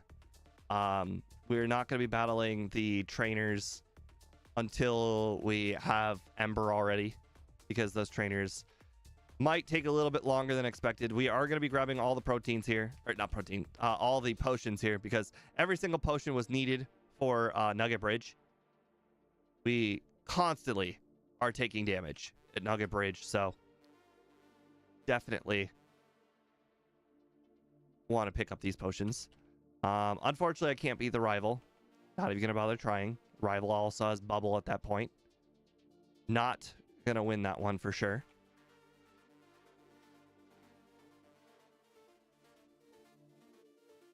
Nor do I think I could beat that even with the Bulbasaur team. Even if I had gotten Ember, I think the risk of Pidgeotto hitting me with 2 or more stand attacks is just too great. Plus, as much as people love to see you do the Rival battle, Rival only gives you 200 XP. It's not a lot, especially considering how much walking you have to do out of the way to battle that Rival.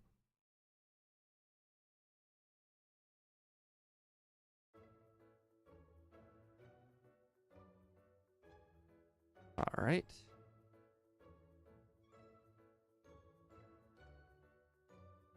Skip those trainers for now. Head straight to level 9 Weedle guy. Defeat level 9 Weedle guy. Get Ember. Go back and face those trainers. Start with a Growl, though. Last time it was cutting it a little too close, thanks to some higher damage poison stings and being poisoned. All right. Go walk through the grass that gives you encounters. Don't battle Kakuna, though. Walk through the grass that gives you encounters. Get to level 9. Really? Okay, whatever. So be it. Battle Metapod. Now the option has been taken away. Alright. Now we're level 9. Now we battle these guys. Still want to walk through the grass, though. Want to battle anything that's a one-shot that I can.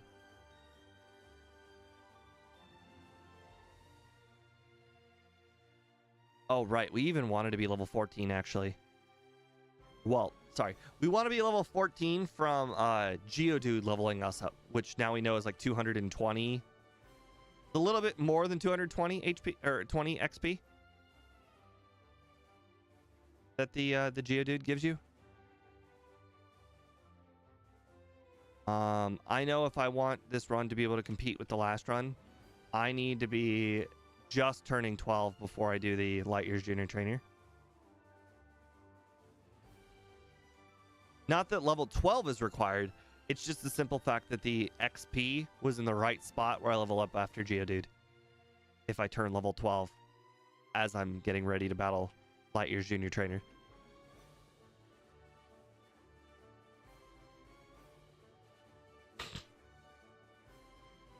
And the reason why we're doing all this right now is because we want 27 speed going into Onyx. Oh god, we need one more wild Pokemon. Look how close we are. I don't know if the Geodude is 223, 226, 220. I'm not willing to take that risk. Now we're good.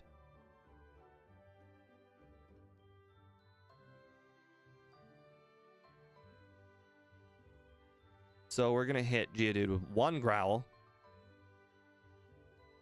2 is probably preferable. Cool. How hard is Brock? Not very. Especially when he doesn't attack you. And you get 2 Growls. Alright, so like I said, I immediately Growl here. I would hope to get 6 on Bide, but he didn't use Bide. So I kept 3 Growls for when he does use Bide. Okay. Okay, he used Bide again. That's fine. And now we can finish him off. I don't think there's any way he could race us even if he had used Bide right now. I forgot how to ask the date with the Steelers. She didn't answer back. I sent her 2 more messages 1 day apart after, and she never messaged me back. So I unfortunately got ghosted. It is what it is. I am not going to be that guy who says mean things afterwards. I will probably end up sending her another message in a few days from now saying it was very disappointing to not hear back from you.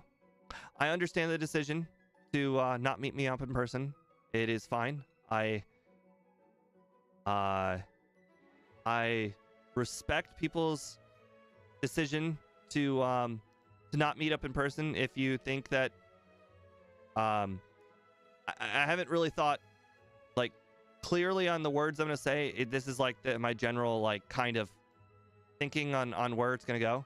But I essentially respect your decision not to meet a person by yourself, even if it isn't a bar full of people, and all we're doing is watching a football game. But that is your decision, and I personally think you made a poor one, but that was your decision, and I am fine if you don't message me forward. And I think I already started with I was slightly disappointed with the decision. So I want her to feel bad about not messaging me, but I don't want to be mean. Because who knows, she might actually message me back after it. I see a lot of men on the internet who say very mean things, and I am just not that person.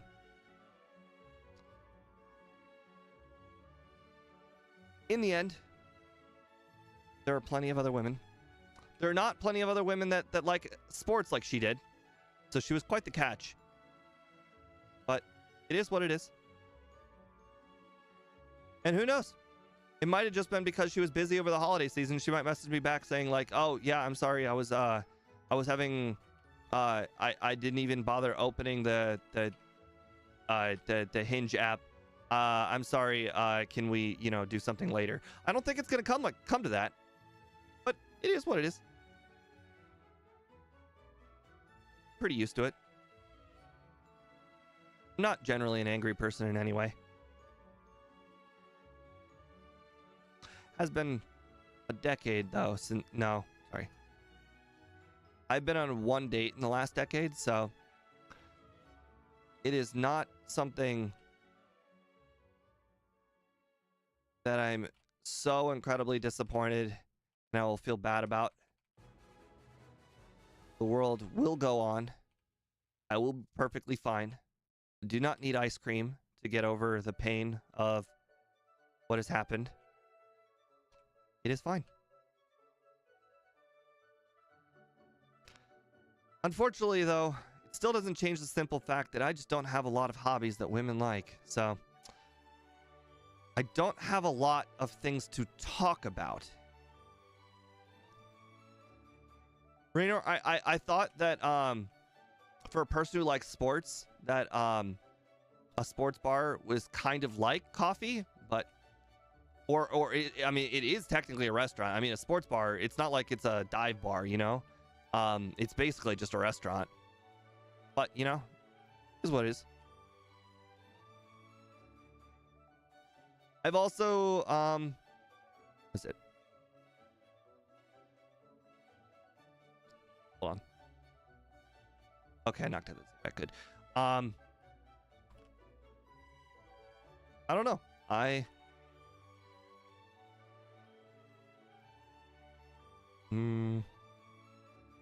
Your typical don't want to inconvenience somebody kind of person. I also, have what's it called? I don't just walk up to a group of people and say hi, introduce myself, find something to talk about. So I also don't go out very much. So like the dating apps are kind of the way to go, even if it's not the best results. Also, I've kind of deduced that Hinge is a scam. I've been using Hinge for like the last 4 months, and I've gotten 0 matches. Meanwhile, now here's the other thing. I have a problem first messaging people. I'm literally sitting on 3 matches on Tinder, 3 matches on Boo, and I think 2 matches on Badoo. So I also have a problem first messaging people. But Hinge is a scam. Hinge, I've been on that app for 3 months. No, since my vacation in September. Yeah, 3 months. And I've gotten 1 like on Hinge. One like on Hinge. Like there are plenty of people that like me on like Tinder, but I don't like them back because they're probably heavy, and that's like my literally only like selling point is, or my only hang up is I'm just not into heavy women. So there are plenty of likes that I don't end up matching, but Hinge, the one where women message first. Or no, sorry, that's Bumble. Bumble's the scam. Hinge is great. I love Hinge. Hinge is a little bit harder for me because I have to message first every single time, and it's really hard for me to come up with questions. I'm not the kind of person who just says hi. So Hinge is a little bit harder. I might send up like three messages every few days on Hinge. But Bumble's the scam. Bumble, I've been on 3 months. I've gone through the maximum amount of liking every single day on Bumble. And I've made 1 like. 1. Like I mentioned, they're probably heavy, so that's probably why I didn't end up matching with them. So yeah, I'm disappointed with Bumble, the one where women message first.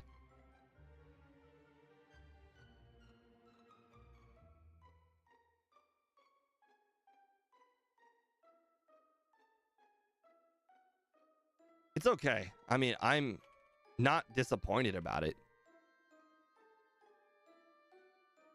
Plus, I stream like 5-6 days a week. I hang out with my parents like 2 of the other days a week. I watch football on 2 of the days of the week for half the year.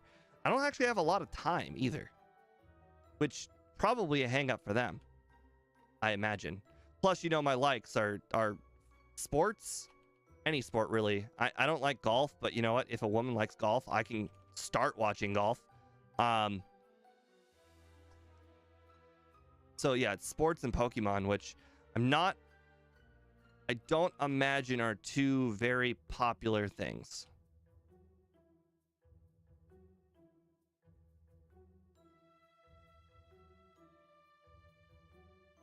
Interesting, Andrew. I always thought it was the opposite. I imagined if you don't use the app for 2 or so days, it deprioritizes you, or at least I thought it would.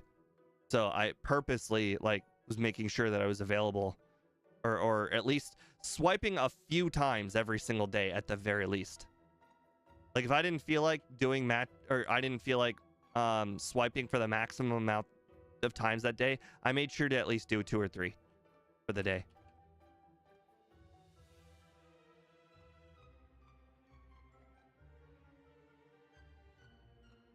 Yeah, I figured that much, John. Yes, Tinder's the only one where I've matched up with bots in the past. And the worst part is I used to be very naive. One of them was like they were on there for their massage business, and they were trying to get their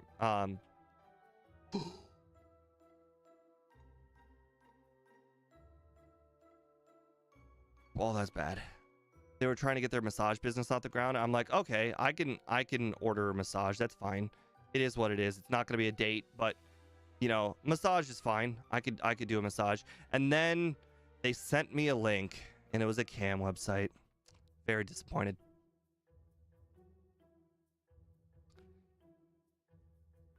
Wholly about to be like, okay, you know, I could probably spend like 40 bucks on a massage. So be it. I don't mind helping somebody. If this is their way of advertising massage business, so be it.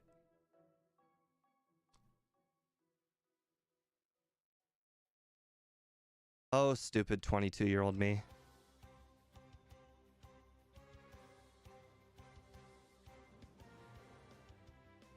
You know, the crazy thing is that actually happened to me twice. And the second time, I didn't fall for it. Also, the second time, their English was really, really bad. Not exactly a hang up, but it was a one of the, what do you call it? Made me weary of what was happening.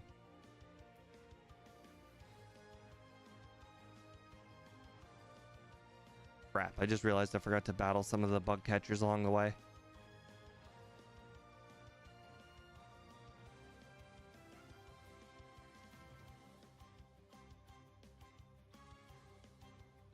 All right. I don't need the ether, but at this point, I've fully committed to buying like a whole bunch of ethers for some reason. I have 3 ethers now.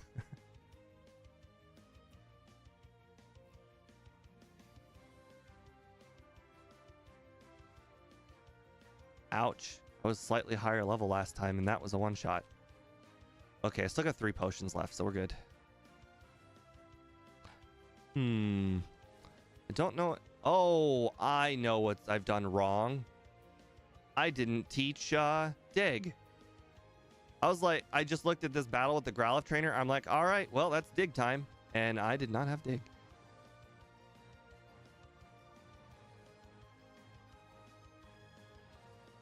Okay, then teach dig.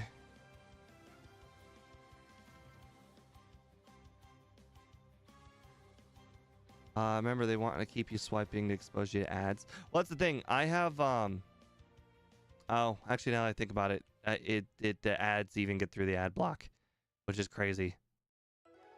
There are probably less ads in my version, but there are definitely still ads. Interesting. I never really thought about it that way, Andrew. That makes sense.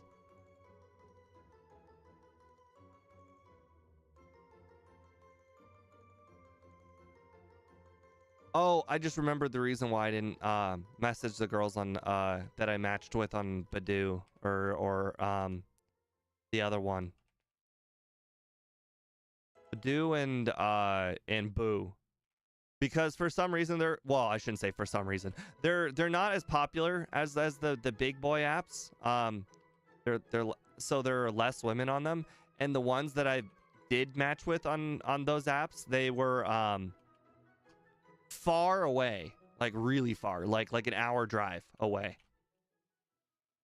which is not a deal breaker, but I would rather message the women that are closer first. But like I said, I also focus on one person. Even though I have like 9 matches currently waiting, I will probably only message one of them, and then I will spend another day waiting for a reply, and then I'll message one more, and then wait a day for a reply, and then message one more, wait another day for a reply. I don't generally do the whole message like, I don't know, 7 people at once kind of thing. All paralyzed. That sucks. It's weird. I'm a weird person.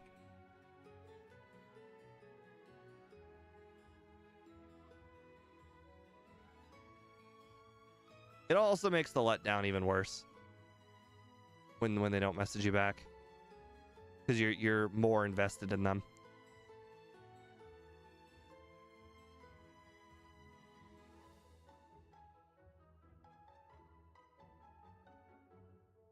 Okay, come on, get to level 30.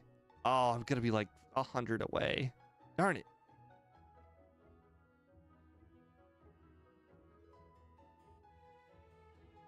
Come on, how are Machops still not a one-shot? All right, slash.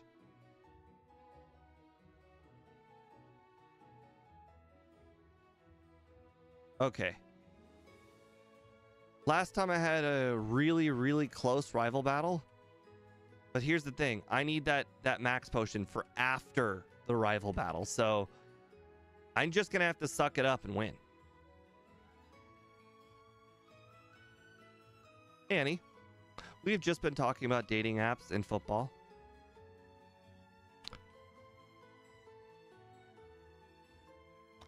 Well, on the bright side, having slash for the rival made a very big difference. I don't remember if I had slash last time. I think I got slash in the middle of the rival battle last time, and that made the battle close. I like the way this one went. Slightly more battles. Unfortunately, I do think the timing, like how long it took to do stuff, was a little bit slower in this one, but I think that's mostly because I forgot to teach dig. That's kind of my own fault. I could have sped things up a lot more if I had taught dig. A lot more 1-shots instead of 4 shots. And plus with Mega Punch misses, it even more shots.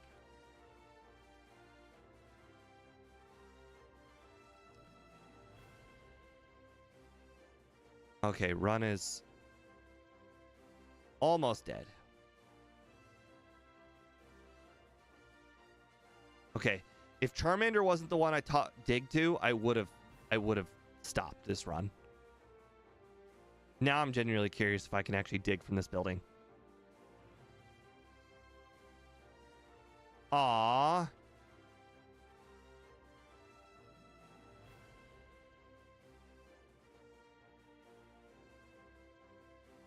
Alright.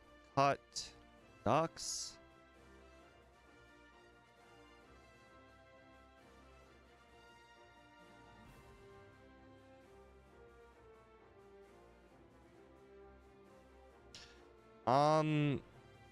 Andrew Palmer, did you hear the thing about the natural ad block I had mentioned a long time ago?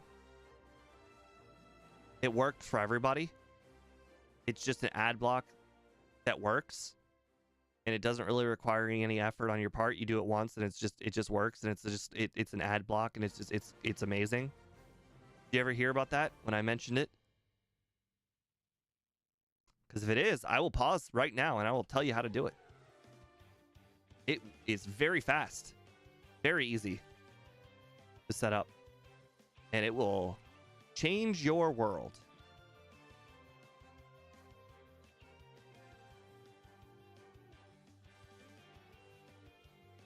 I mean, don't get me wrong, it's not a foolproof ad block, but it is a general ad block. And it, again, it is something that requires no effort on your part. Once you do it, you're done. You just set it and forget it. Did I stepping in? I think you actually have to heal. It's great. Now, don't get me wrong, it will not work on some Wi-Fis, and sometimes you'll have to turn it on and you'll have to turn it off. But again, like I have to turn it off for work, so I don't really do it until the weekend. But it's just a natural ad block, and it's great. It is. You don't have to have you don't have to have a jailbroken phone. You don't have to have anything special.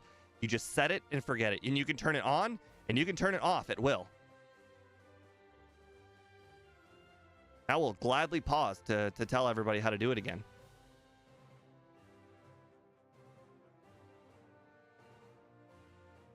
Okay. I just realized I never made a selling trip.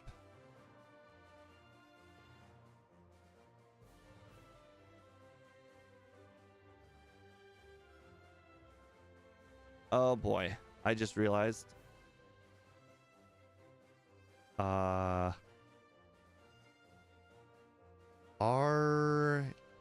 If we get paralyzed in Rock Tunnel, this could be bad. Oh wait, Ember probably won't knock them out. Slash might.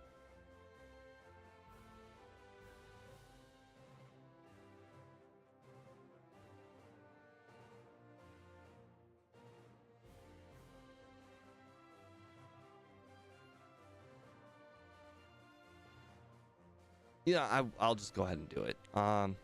It really doesn't take very long at all. I don't know how great it'll come over. Yeah, I'm talking about on the phone, Annie. I'm not talking about PC. uBlock Lite. You have to use uBlock Lite now instead of uBlock Origin, but it's still fine. It works. All right. So on your phone, you go to Connections and Sharing and the setting. Well, first of all, I don't know how to do it for an iPhone. Maybe the settings still exist on iPhone, but it's Android. You go to Settings. You go to Connections and Sharing. It's right below Wi-Fi, mobile network, and Bluetooth. Connections and Sharing. Then you go down to Private DNS. Private DNS. It's like the fifth thing here. It's right under VPN and NFC. Private DNS. Now, mine's set on off currently, but if you go to Specified DNS, type in DNS.adguard.com. That is all you have to do. Once you do that, you now have natural ad blocking. It just works all the time, everywhere. This does not like it. If your work has like a whole bunch of programs to like stop hackers and whatnot, then you're gonna have to go back to the setting, turn it off for work, and then you can turn back on for after work. That's why I don't use it until the weekend shows up. But it is awesome. It's just, oh well, that's really hard to see. Oh, there we go. You can see it. The last line, it says DNS address, dns.adguard.com. That is all you have to do. You turn it on, you turn it off. It really, and the best part is it remembers. You don't have to type in dns.adguard.com ever again. You just turn it off when it doesn't work on the Wi-Fi you're currently using. You turn it back on whenever you're like home or whatever. It just works. You don't have to download another app. You don't have to jailbreak your phone or anything. It just works. Get rid of really intrusive ads. Don't get me wrong, not all ads are blocked, but everything really intrusive, like pop-ups and whatnot, it generally guards, and it is crazy easy. All you have to do is just turn it on. It really is that simple. I use it for like when I was at Cedar Point the other day. It worked on Cedar Point's Wi-Fi. No, I shouldn't say the other day. It was like several months ago, and it was fantastic because when you're at Cedar Point, like, you know, you have to deal with their own Wi-Fi, but it's great because whatever, like, I'm constantly going through when I'm waiting in line for the lines at Cedar Point, you know, the amusement park. I'm scrolling through pages, I'm Googling stuff, any way to waste time while I'm in line. And some of those websites are just darn unreadable. I mean, you want to read an article about somebody being traded or whatever on football? Good luck. You got a freaking banner at the top of the screen. You got a video at the bottom of the screen. You got like a please subscribe to this newsletter at the bottom of the screen. Then every time you're scrolling down through the middle of the screen, there's like a big ass ad you have to scroll past. And you go one paragraph, then it's an ad, then one paragraph, it's an ad. It's the worst.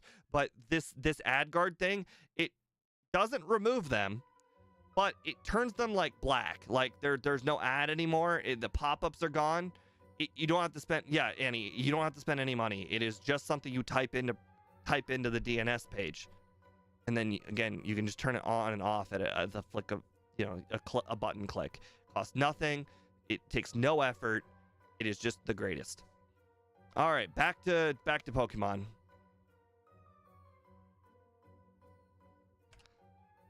Okay, looks like we got great PP, so we don't have to worry.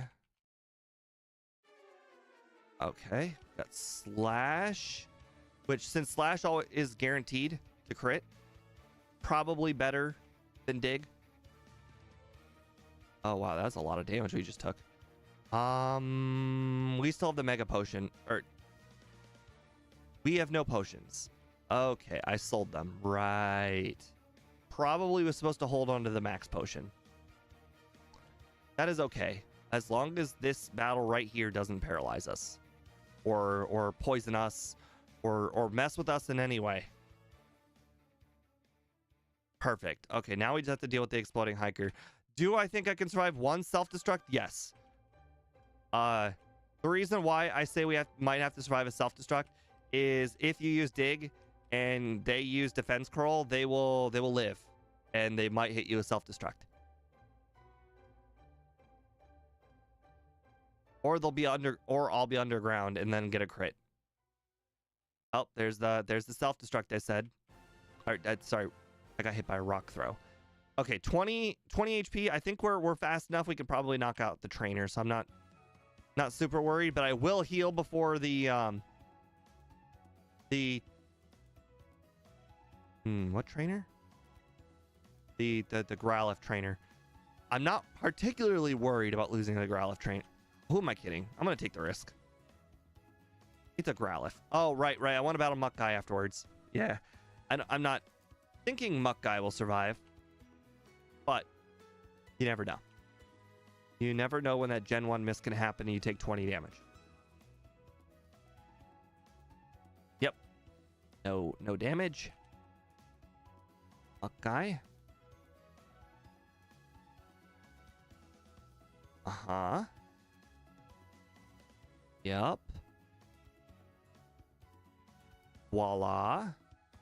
All right, now the question is, which one is Psychic Guy and which one's Water Guy? I feel like I battled this guy thinking he was, oh, darn it. This is Water Guy. So be it. He's not the worst. He's got a Poliwhirl. And as long as, yeah, Poliwhirl doesn't have good. I was about to say, as long as he doesn't hit me with Hypnosis, I'd be fine.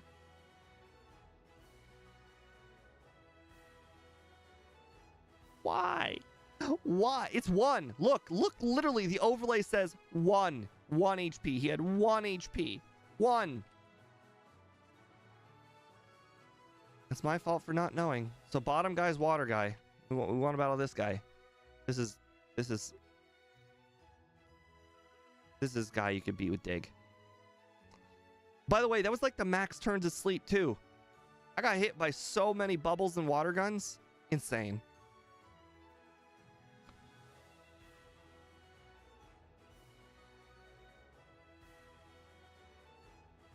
All right, we will definitely not skimp out on, especially since we're down 1 rare candy. We absolutely need to make sure that we pick up all the candies this time. We cannot be down a candy. All right, so Slash is really good for this in-between part of the run. We will teach Body Slam when we get Swords Dance.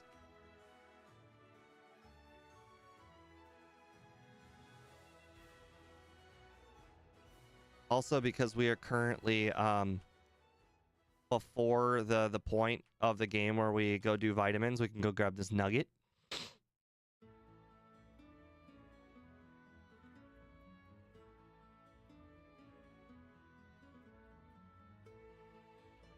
I do kind of wish that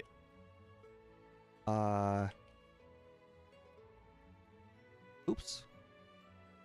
There's an HP up in there, and I kind of forgot where it was. Oh, right. I did do that that basement area's puzzle instead of just walking in and leaving. 8. Oh, the blackout. Oh, the blackout might have ruined everything. Oh, the blackout. Oh, my. Oh, gosh. I can't even afford 3. I was hoping to get 4+. Oh, that blackout really hurt.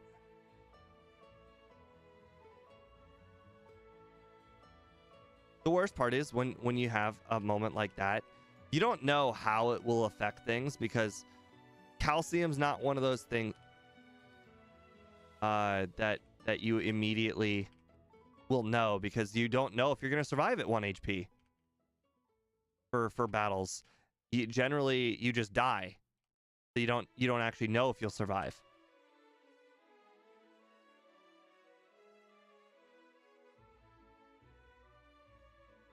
I don't know. I'm not feeling good about this run. I feel like I've made enough mistakes where I probably should just restart. But I guess I won't.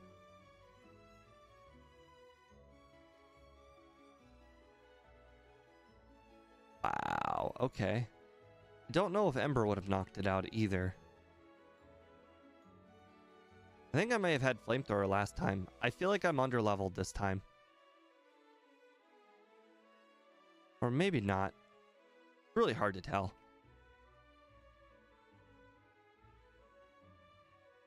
Because I think last time I remember having 68 speed, and now I have 70 speed, so maybe I was around this level.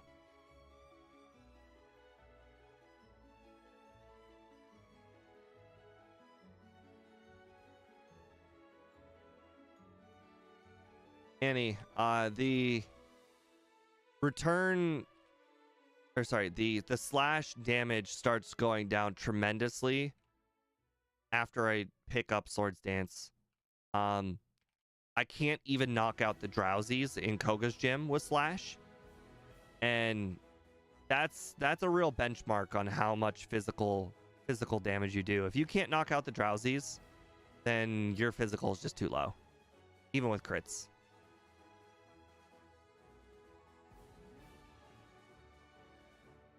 Unfortunately, it still is a first stage Pokemon.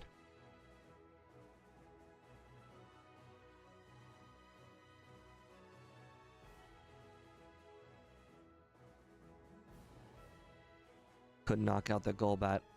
Although a super effective slash is just as good as just what to call it? A critical hit slash is just as good as like a super effective like Thunderbolt, and that Golbat lives super effective Thunderbolts all the time. Yeah, I know, Annie. It is crazy, but yes, it does in fact get Swords Dance. Charizard also gets Swords Dance. Although unlike Charizard, we do not get, oh crap, wrong move. We do not get Earthquake. Not that I would teach Earthquake, but you know, it would be nice if we had gotten it for all those people who play randomizers and stuff, who just didn't get lucky enough to get Earthquake or Dig. Oh, we got Flamethrower. Let's go do this. Last time I didn't do this. Okay, well, that's what happens when you have ducks sometimes.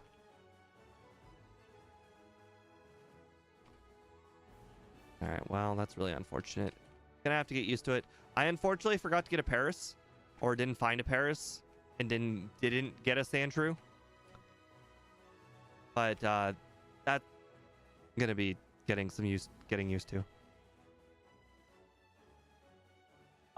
Again, Annie, I do subscribe to the Dig is better, but not because it's actually better. I subscribe to Dig is better because just because it's more convenient not to have to pick up Earthquake, not to have to teach Earthquake, not to lose the PP ups that I've spent on Dig. That's the reasons I would say Dig is better. Dig is not better than Earthquake as far as one-to-one comparison. I understand that Speed's like, oh, the invulnerable turn. It's something that you can do when you're out of options. I don't think that comes up nearly as often as you think it does. Or just in general, people think it does. All right, I still have the HP up.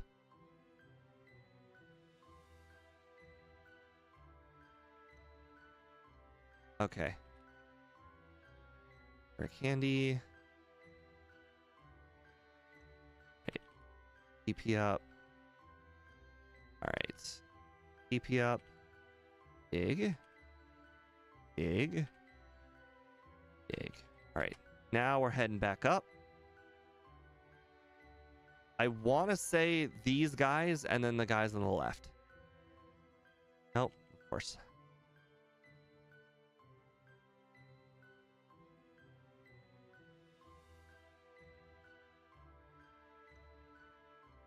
Okay, so again, right side is fighting Pokemon. I don't know why I just went to the left side for some reason.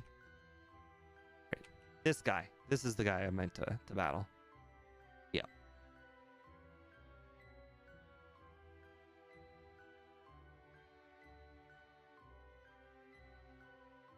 All right. I do know there's a...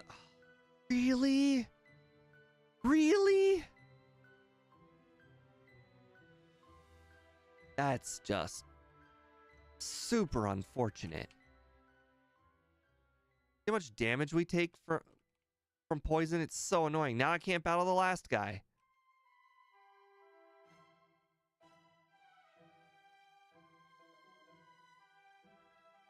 Also, I can't use any digs.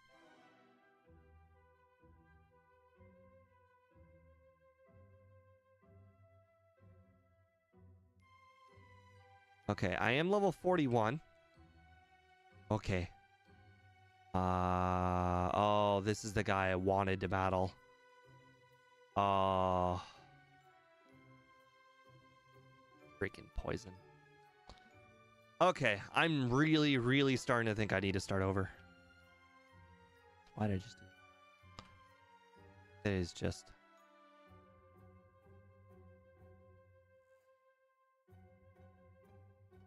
I feel like I've thoroughly embarrassed myself this second run. So badly.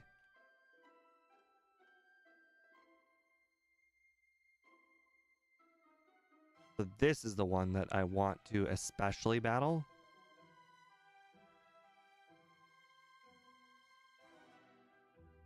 Interesting to note, though, it lives. Did not see that coming.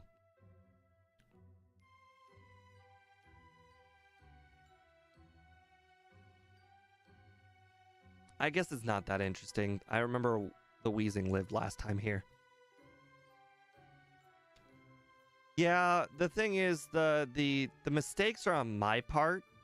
It's not like I've had bad luck. It's mostly just me doing things wrong.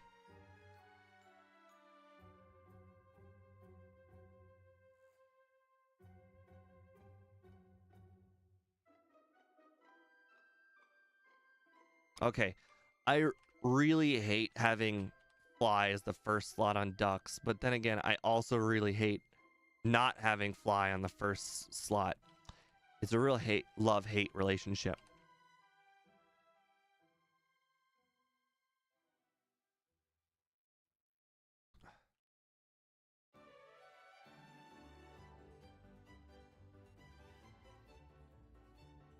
Like, it also cost me a good 30 seconds that I flew away from Erica's gym. Not consequential, but still not helpful.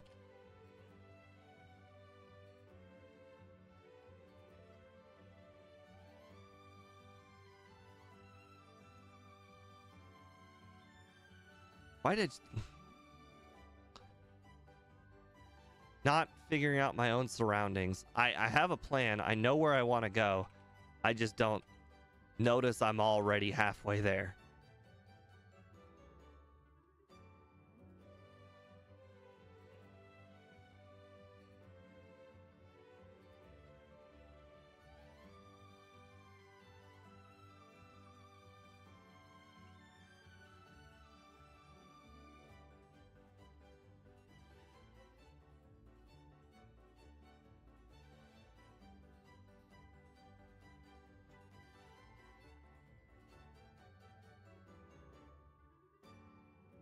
Oh, John, I probably agree, but I think the first run is so good. Even if I were to restart, I don't think I can improve on the time regardless.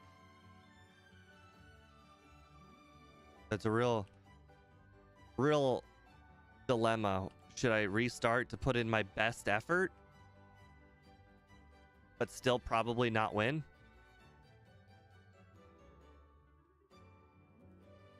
Like, I feel like I've caused myself at least 2 minutes of mistakes this run. And 2 minutes is not a lot of time for mistakes, but that could be like 2 resets on Lance or 3 resets on Lance. I mean, we do still have to get a Hydro Pump miss. It's not a lot of Hydro Pump misses, but it's a Hydro Pump miss. So, I mean, in the end, it could still just be 2 Lance resets where we're offsetting here by having really bad overworlding. Okay, I need PP. Interestingly enough, I'm curious if one Swords Dance will even knock these guys out, because last time I couldn't knock him out with Slash, and Slash is basically Body Slam with Swords Dance, slightly less. Okay, I'm also a higher level. I forgot about that.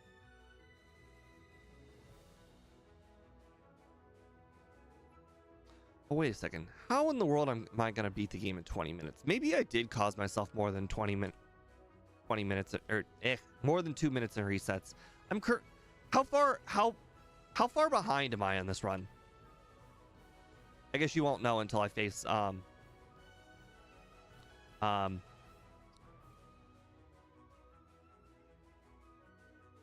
All right. Let me know what people or let me know what time I got at Koga last time. Okay, well, that's really unfortunate.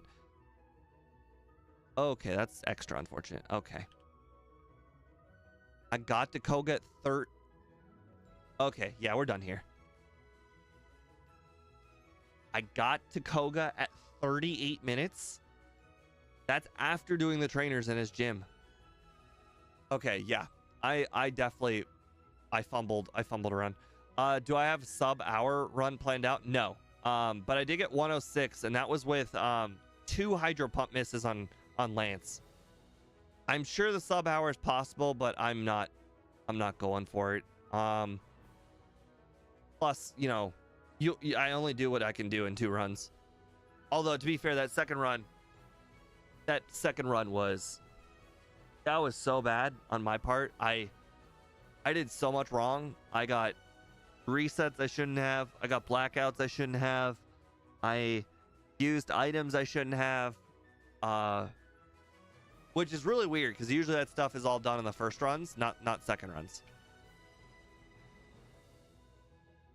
Okay, let's try this again. That was not Charizard's run. Okay, let's try this again.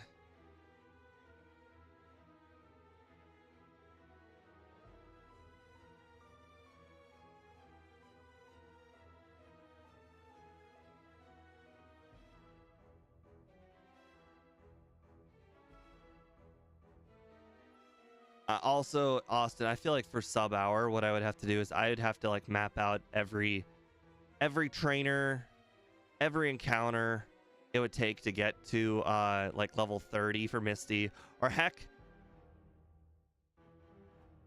Heck, I'd probably have to figure out possibly how to beat Misty without getting Slash. Like, that is just we do 2 runs. The 2 runs get you where it gets you. I watched some prior videos to give myself and as good as knowledge as I can for the run, but I'm not going all out. You put yourself to the test, but I also think you do more than 2, a lot more than 2 runs.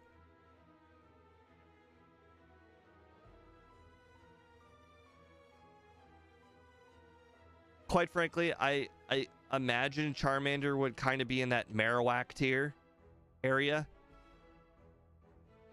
And our first run kind of got us in the marowak. And the marowak also had 2 Hydro Pump misses on Lance. That is true. That is true. Speaking of luck, oh boy, I think I got real pissed the other day. The other day, I had a really good Ghost Nuzlocke going, and I probably was making record time. I had made it to Lorelei at my maximum level cap of 62, and so I'm just there 2-shotting all of her Pokemon like I'm supposed to, because I'm only level 20 or level 62, not like super over leveled. Okay, well, I'm back. And I get to Jinx. Jinx hits me with Ice Punch, and it froze me. First try. Oh, so pissed.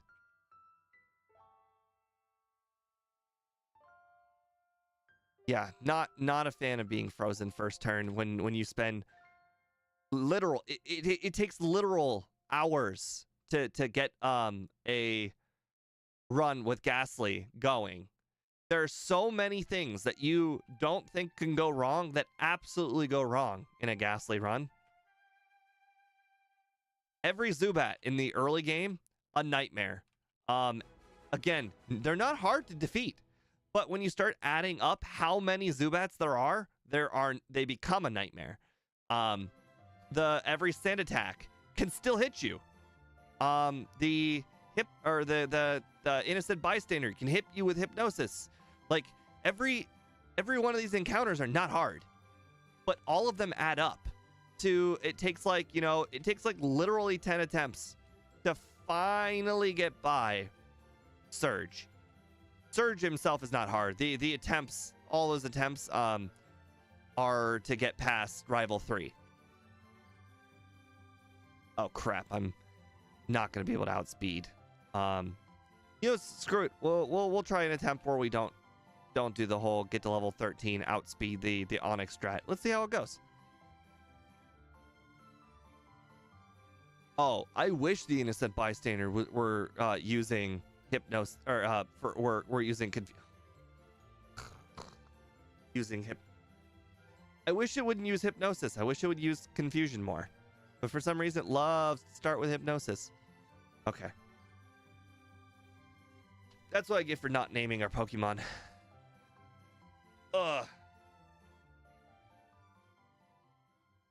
All right, you know what? I'm gonna do what I did as a kid. You're gonna love this. All right.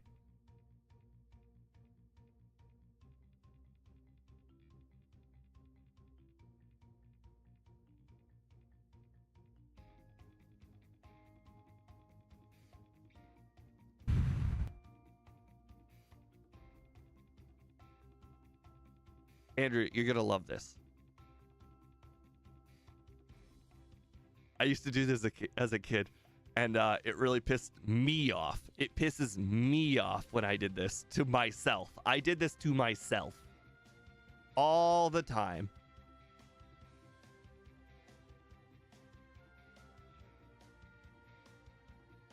It's fine for a solo run, because it really doesn't matter because the Pokemon is not going to evolve.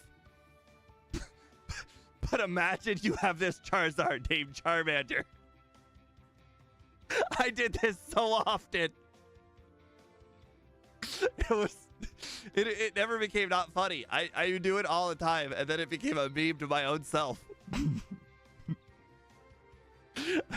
I would constantly have a Charizard named Charmander, and it was hilarious. Although I didn't do the whole caps thing that I just did. I did that for fun, but it would be all caps. But still.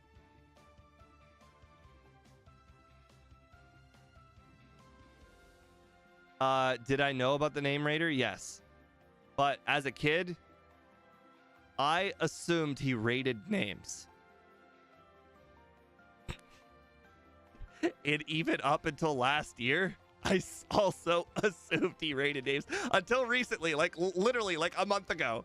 Shit, no, okay, a little bit more than a month ago. Until literally 2 months ago, I didn't know that guy actually changed names. I didn't think that they added the ability to change names until Gen 2. So quite frankly, I knew about him. I always just assumed he gave you a rating for your name. And that's not a joke. I really did think that until like a week ago. Or I mean, a month ago. Did I start a new run? Yes. Turns out I made loads and loads and loads of errors. Like so many errors. Like a cacophony of errors. And when I made it to Koga, I was already 4 minutes behind the first run.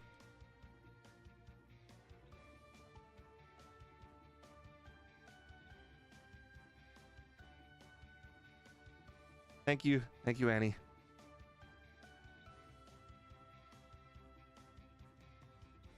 Keep in mind, I'm doing all of this. I also do not think I will beat my first run.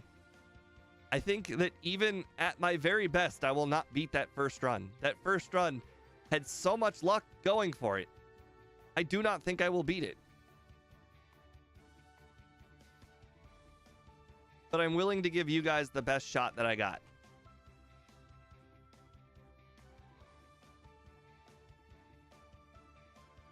True, Annie. True. It could have been much worse.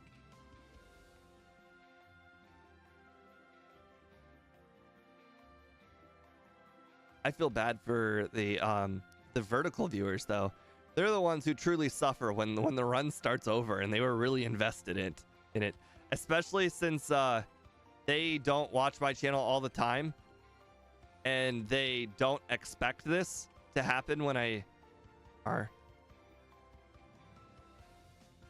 Hold on, got a spell. There we go.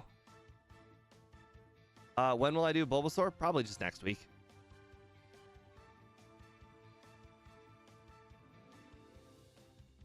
Don't worry, Bulbasaur's not going anywhere.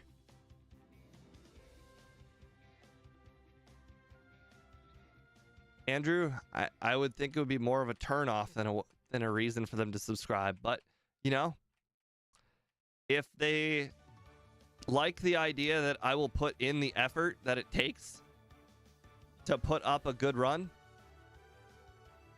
then I can see that. I would respect that if I were watching somebody do it.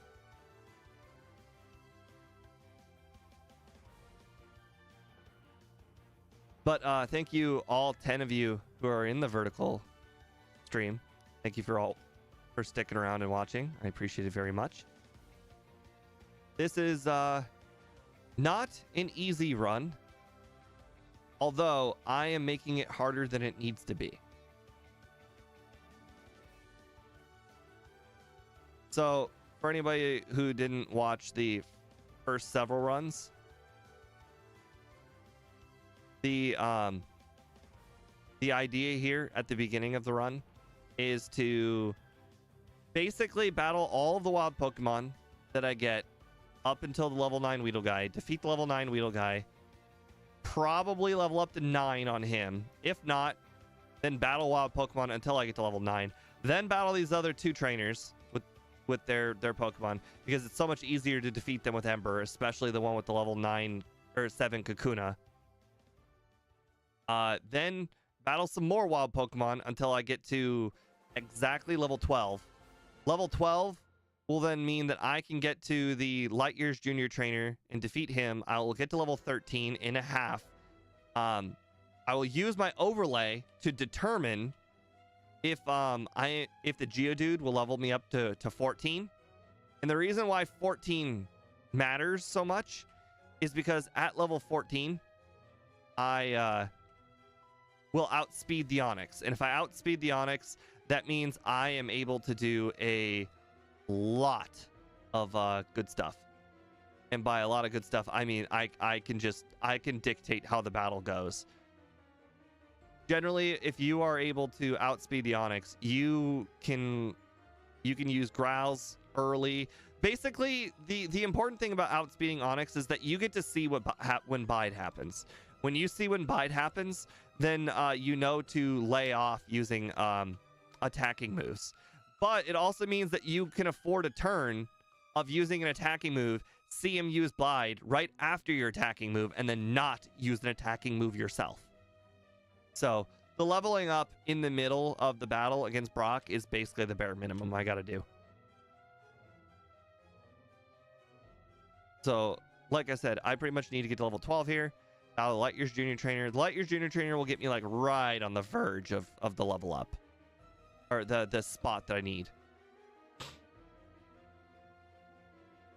Yeah.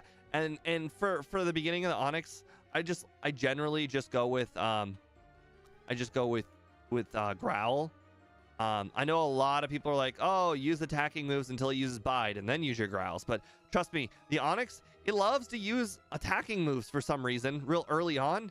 And those attacking moves do damage. So I like starting with the growls.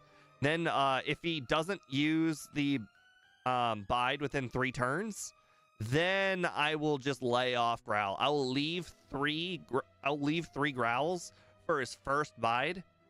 So that way I can finish off the -6. Uh-oh. Uh-oh. Uh-oh.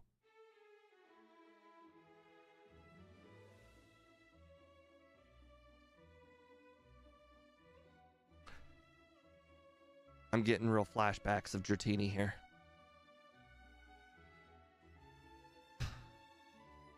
I'm not taking a reset here before Brock. I refuse. I refuse to take a reset before Brock. No way. Absolutely not. Unacceptable.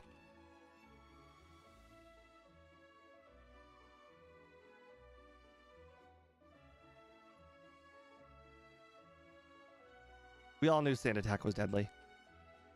The reason why this gives me Dratini flashbacks is I've been doing a lot of Dragon Nuzlocks.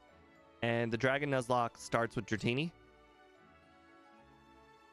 And you have to train to the very, very maximum level. Hold on. For the Dratini Nuzlocke, you need to train to the absolute very maximum level. Then get, close to 409 away. Battle the Light Years Junior Trainer. Which, by the way, is not a guarantee. And this is after 17 minutes of training. 17 minutes of training. You then battle the Light Years Junior Trainer. I've actually decided not to use Leer on him anymore. I've just decided, no. If you miss a wrap and get hit by Sand Attack, so be it. That's one Sand Attack. If you use Leer and he starts with a Sand Attack, you're just gonna lose. So I'd rather just get the wrap miss than to get spotting him a free turn of possible Sand Attack. Just the wrap will just take longer. That's fine. It is the new strategy. I've had a lot more success with just wrap. Doesn't matter how many turns it takes. Just wrap. But this Dratini Nuzlocke is really, really sucking. It's not Dratini Nuzlocke. It's a Dragon Nuzlocke, but it might as well be the Dratini Nuzlocke because you don't get Dragonair until level 30, and the level cap for Erica is 29. So most of the runs die before Erica. So it's the Dratini Nuzlocke. So much kills you. So much kills you. So painful. And every single time you restart the Dratini Nuzlocke, you have to train 17 minutes for Brock. It's so bad. Oh, and you have to do it every single time. On the bright side, Brock himself is easy. Brock is a joke, actually, with the Dratini strat. Basically, you get to level 14 and 9/10, because level 14 is your level cap. You then level up on the Geodude. The Geodude, or the level 15 makes you faster than Onix. So, once you're faster than Onix, you can then just wrap lock Onix until you win. But you need to set up approximately all 6 of your Leers on Onix. You just pray. Oh, whoops. You pray that Onix uses a whole bunch of bides early, but it's not a big deal. You don't really lose on Brock anymore. The wrap stall, it just works, and even if you you just have to get your six wraps. So essentially, you have to take 3 attacks from the Geodude, because you need to get him to -3. The reason why you have to get Geodude to -3 is because you need to be able to go into Onix with enough wraps to defeat Onix. So it's not that you need to. You have to essentially just take the tackles from Geodude. It's not a big deal. You just have to take the tackles from Onix, and you just pray that he doesn't go like screech tackle, which is not very often. So Onix, I mean, essentially once you figure out Brock, he's easy. But the trainers after Brock, not so much. Route 3 is fine, but every single Zubat is a nightmare. Hate Zubat. Do not like seeing Zubat. Zubat is the new boss of the Nuzlocke. I cannot stand Zubat. Zubat really pisses me off. There are 3 Zubats that are mandatory. 2 on Nugget Bridge, and 1 of them in Mount Moon. Every single Zubat is not scary. However, every single Zubat has a chance, just a chance, of hitting you with Supersonic. And once you've been hit by a Supersonic, you gotta pray you don't hit yourself. And trust me, when they hit you with Supersonic, you hit yourself. And for Ghastly did about 40% of the damage to itself. 40% whenever you hit yourself. And Dratini is a lot less than 40% because Dratini's got more defense. But still, it is a nightmare. But it is just, so annoying. But like I said, the Dratini thing, if something bad happens to you, you just know you wasted 17 minutes. 17 minutes just to die to a Zubat. It's so annoying. At least when you die with on the Ghastly Nuzlocke, it's like, okay, you know, I died here, but at least it didn't take me like super long to get here. But that Ghastly Nuzlocke, it takes the Dratini one, it is just so demoralizing losing to some of these battles. I've lost to Rival 2 a bunch of times. I've lost to Rival 3 a bunch of times. I've lost to Sand Attack Junior Trainer. Or, 3 Pidgey Girl. Not Sand. You know what I meant. I've lost to, who else? The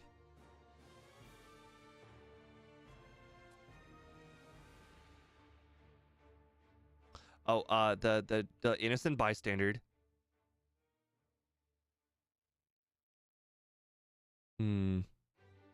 Yeah, it's just when you spend over 17 minutes, and let's be honest, and most of these runs get about 30 minutes deep. 30 minutes deep is approximately the Innocent Bystander, and then you just lose because you got hit by Sand Attack from the Dratini trainer, and there's the Pidgey trainer. And the worst part is the move that I have to rely on is Wrap.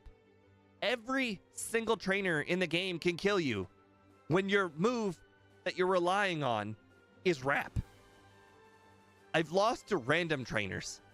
Wrap is just the worst. I know it hasn't happened yet, but I also could lose to the Ghastly trainers if my runs were to get far enough to even face the Ghastly trainers. Because those guys, they're 2 shots with Ice Beam.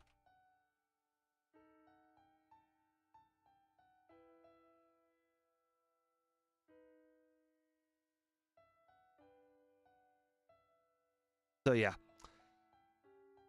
That is why I have not been doing like these Tuesday Nuzlocks, is because I generally was only doing those Nuzlocks when I was completing like a Nuzlocke a week. I have been stuck on I just finished the grass one. Oh my god, I didn't get a Spearow. I just finished the grass one. Or sorry, ghost one last week. Now I've been working on the dragon one. It is just, it's a slog. Things will get better when I get to when I start doing like the ones where you get multiple Pokemon. It's really nice when you have multiple Pokemon because then you have multiple chances of winning. But for Ghost and Dragon, it is just pray. Pray everything works. Because the other thing about Ghastly, every single time you go against an Alakazam, you have to put it to sleep. You have to. Otherwise, you can 2-shot it. But why in God's name would you 2-shot it when it does so much damage to you?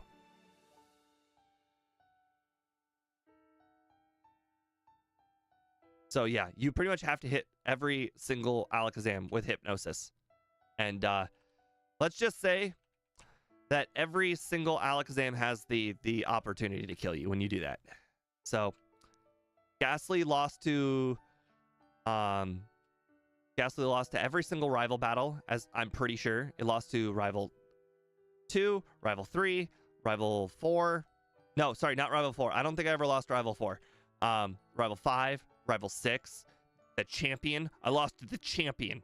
I made it all the way to the champion, and I lost on one of the runs. And yeah, so it is what it is. Ghastly is just an inconsistent run. And I'm allowed to evolve it too. It's not like it's Ghastly for the whole game. Annie, I have 1 Ghastly that I start with. That is it. Oh, the whole line. Obviously, I'm allowed to evolve it. The Nuzlocke allow evolution. Yeah. But it's Ghastly for a very long time. It's Ghastly until I think 24, I think. And we made Gengar 36. Just because Gengar is not something you can normally get, we made it 36 because that is what it is for the oh wow, the one time I don't need Sandshrew. It's what it is for the starters, and it's just kind of the consensus that Speed and I came up with. If you're playing like a Machamp or if you a Machoke or a Haunter or a basically 36. If it has a trade evolution or something, 36 is the consensus we came up with. Oh, I forgot to save. Oops.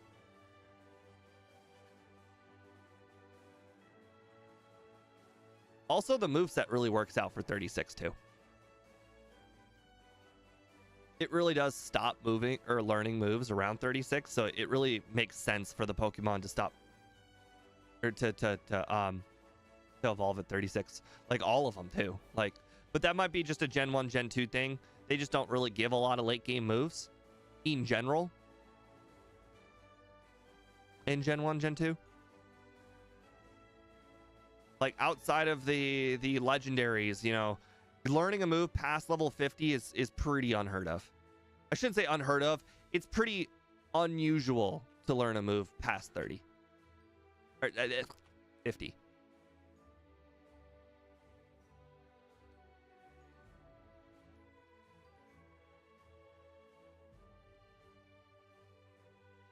Plus, back when we were doing the key item randomizers, those guys also worked around the whole trade evolution thing, and they picked 37.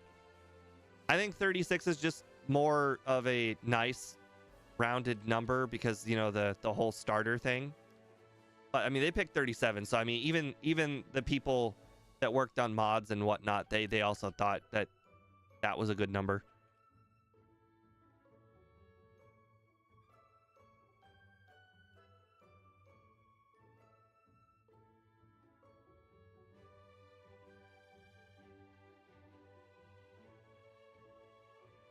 Okay, Austin. Well, I'm glad you found an outlier. Congratulations. I also know that Cloyster learns one move. It's a stone evolution, it learns one move. It learns it at level 50. One of you guys should look it up. You'll be very disappointed. Right?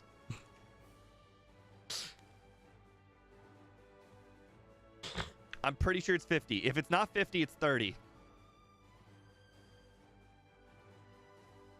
But I think it's 50. I think 30 was the fossils. Really? Well, Annie, then that will be a nice thing for you to look up, but I think it's 50.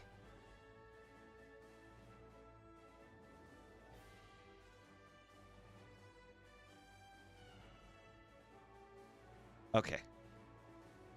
You threw out 59 there, Austin. I'm like, I know it's not 59.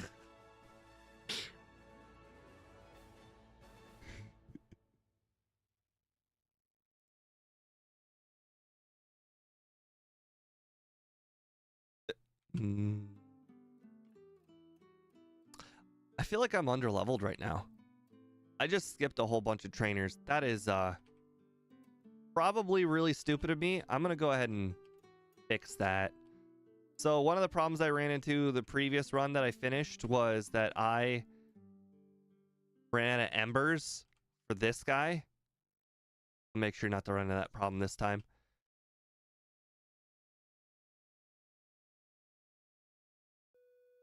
Especially since I don't even use that ether.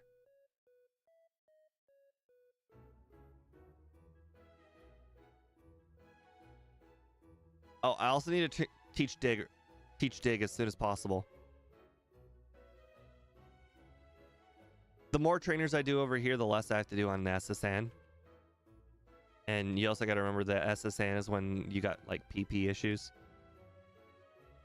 All right, so that's probably enough.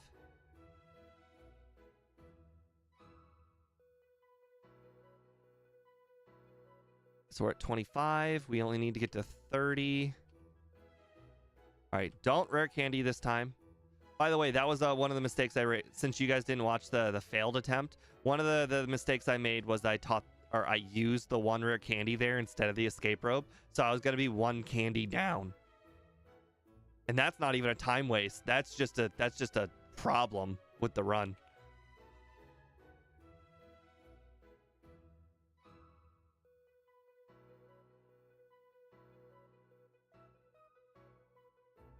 All right, dig. Great.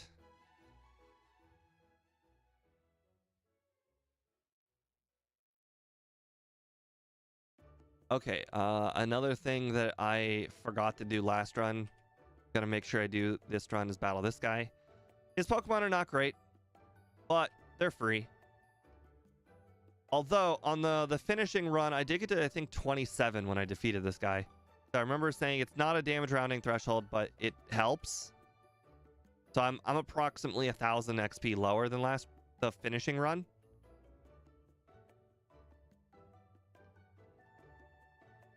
So many quick attacks.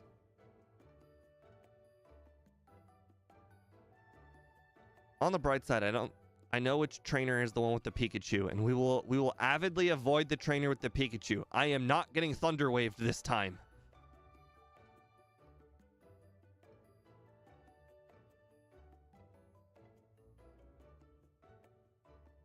All right, Antidote, 34, Pokeball, Nugget, 45. All right.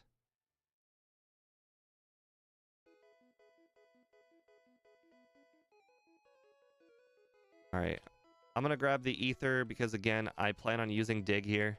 Like a lot of digs. Basically, I plan on only using dig here because dig is going to be the most powerful move. There are also a lot of fire and poison types. All right, thank you for stopping by, Austin. I appreciate it very much.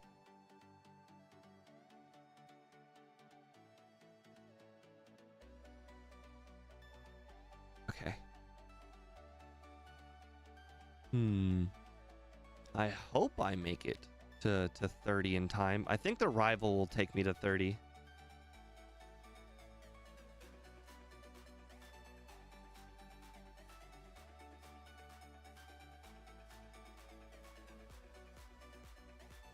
Yeah, I'm picking up a lot of items that I don't necessarily need until quite some time here.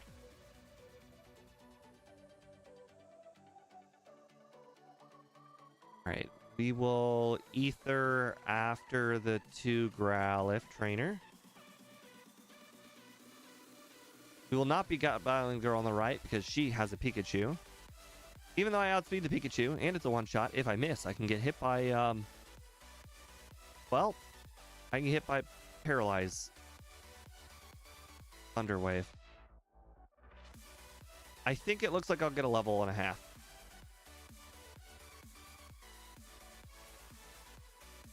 I could get a level and a half here. If I don't, I'll battle that girl.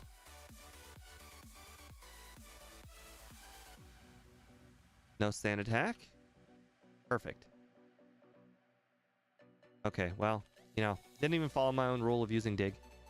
I deserve that. Okay, well, it appears I'm not even going to be close. What about a different trainer? I do not want to battle that girl. I really, really do not want to battle that girl. I don't even think she'll give enough XP either. Right, there's a room with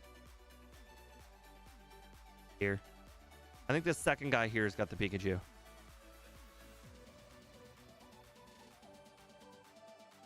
Okay, yeah, this guy's gonna give enough. Sweet.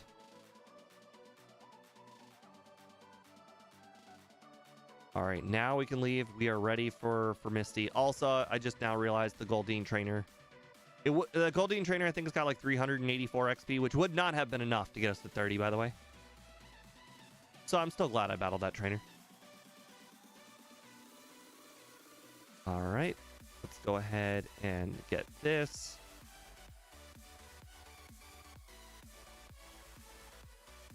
Dig out. First of all, teach cut.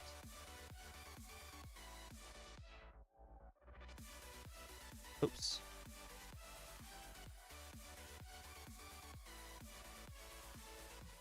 All right, now that we got the bike voucher, we will be able to make it to Surge rather quickly.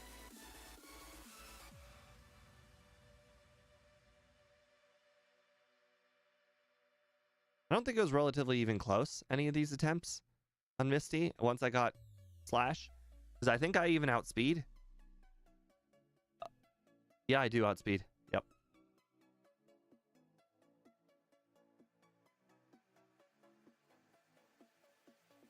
Right.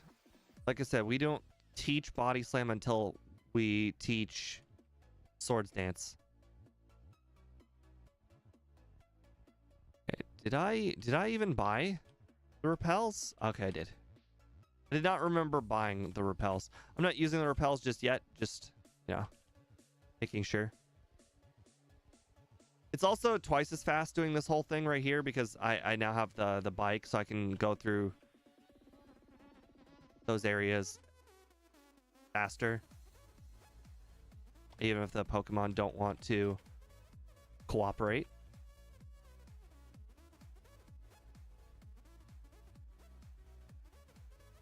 I don't even know why I saved. I don't even think it's going to be much of a challenge. I think I outspeed literally everything on his team, including the Raichu. Didn't the Raichu have 56? Oh, wow. Raichu and Starmie are both the same speed. Never noticed that until now. And now I'll never unknow. Now I'll never unknow it. See, that wasn't too bad. I'm going to go ahead and get the digs back, though, because I don't plan on healing before the cave. Now I have the full restore just in case bad things happen. I also have the max potion also just in case bad things happen. I'm gonna go with Slash because I think it will one shot, whereas Ember actually didn't. Yeah, the Ember was not a guaranteed knockout on Bellsprout. All right, we've skipped a few trainers, so I need to definitely remember that any ranges, be very wary of them.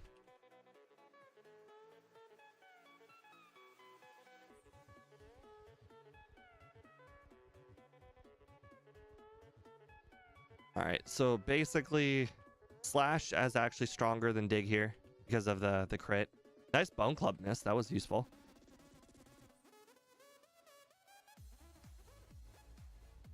Oh wow, I have not used a repel. I can't believe I just went all that distance without a repel.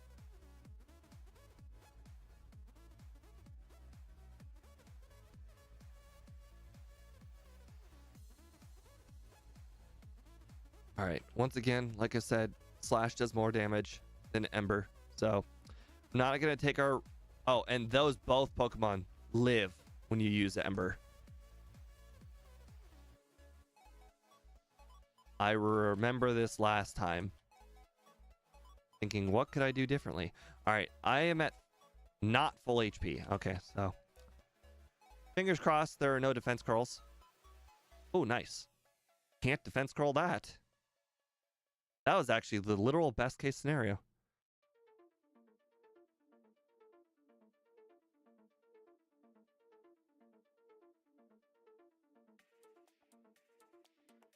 Okay.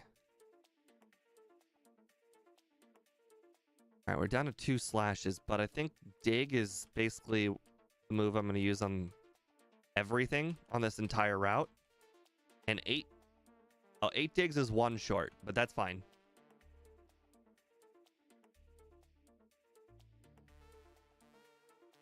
How did I get hit? Did it outspeed me? Oh, it must have outsped me. No way. I'm at level 33. There's no way outsped. I must have Gen 1 missed. If I Gen 1 missed, that means I should have... Let's see. I had 8 of them. I just used 5. No, I didn't Gen 1 miss. No, I just must have got outsped. It must have been quick attack or something. All right, definitely not that guy. What about this guy? All right, I got to knock out one of them with Slash. Quick attack. Okay. Then it does make sense.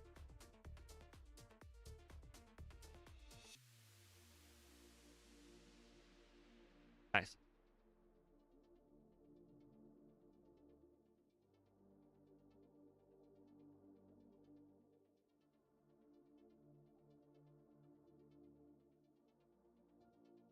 All right. I actually think that I'm gonna probably go ahead and grab the vitamin this run in the underground here. I don't know how much extra time it's gonna take, but I know exactly where the item is, so maybe it won't be that bad. But it might allow me to get one more item, or buy one more item. By the way, thank you, GetRip, for joining in the stream. I appreciate it very much. All right. So that item is right over. Please be over here. Please don't make me look like a fool. Right here. See, that's not that big and that out of the way. Quite frankly, it takes just as long as to get this nugget. So I guess that's 10 grand. Maybe people should start picking that up more often. All right. I'm going to grab the other PP up. I know it's a little out of the way. I plan on using that on Dig. All right. Max potion. Full restore. 11. 24. Nuggets. HP up. 8 repels. 1 Pokedoll. All right. As many calciums as I can afford. 5 Hey, that's pretty good. I got exactly one more, so it was worth it.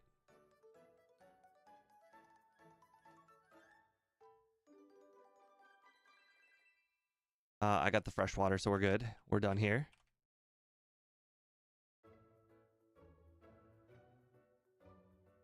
I think all those calciums, they may be a little overkill, but I think every single time we get hit by a Kadabra or an Alakazam and get hit by that Psybeam, I'm going to feel like I did the absolute best I could to combat it. Combat it.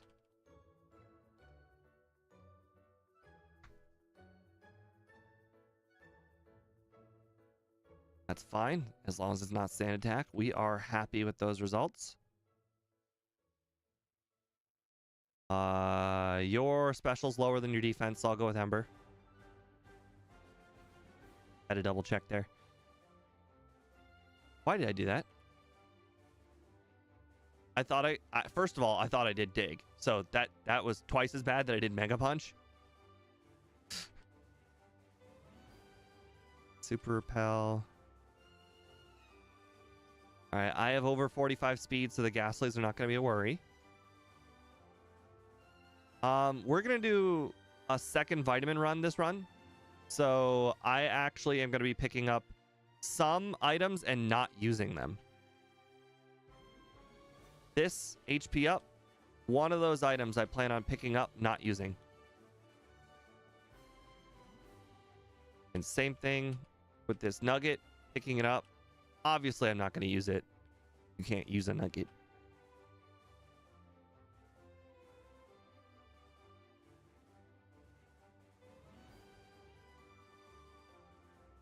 Well, to be fair, both HP up and iron matter when you get hit by the likes of Hydro Pump and Hyper Beam on Lance. Literally every bit of HP and defense matters. But I do think that iron is better than HP up. Really? Really? Okay. Right, I just need to make sure that my items are not gonna put me in a bad spot.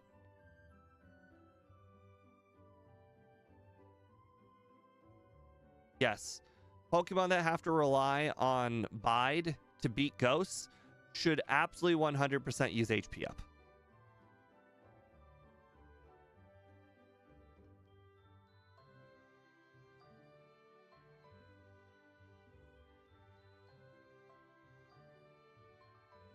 All right, with 15 items to, 16 items, I can still do the, oh, let me heal because all right. I'm gonna use the PP ups momentarily. Oh, this run I don't have flamethrower yet, so we'll delay Erica for the moment.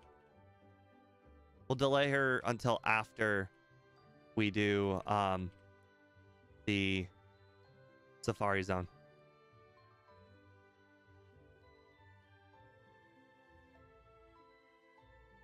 Okay, PP up, dig, PP up, dig, PP up, dig. All right. So I'm going to do the routing a little bit differently. I'm going to start with the bottom guy, work my way up, and then way back down again. Because I've noticed that starting from the top, I seem to fight these fighting guys. And if I start with the bottom, I'll battle the poison guys. Charmander flamethrower. Because I feel like I run into two fighting guys before I get to the poison. Really?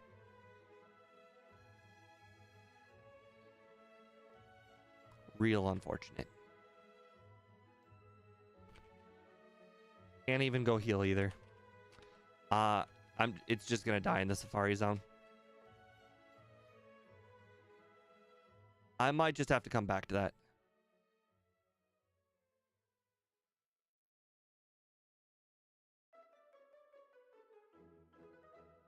Hell. All right, so I'm level 38, so there's no way I'm gonna get hit by any encounters in here unless I mismanage my repels, which I've just succeeded in not doing.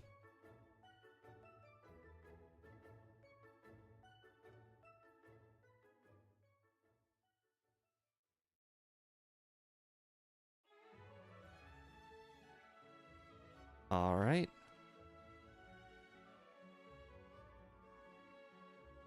Can you imagine if HM users couldn't use their HMs if they were knocked out? All right, we're keeping the HP up, keeping the carbos. We use the protein. Oh, that's it? Just the protein? Okay, well, that might cause some problems. Oh, right, I can, oh, I've already done the HP, the PP ups?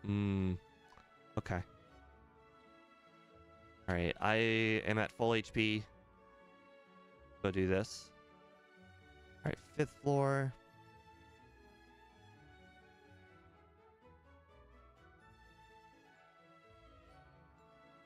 I feel like I need to be able to get rid of some item in my inventory.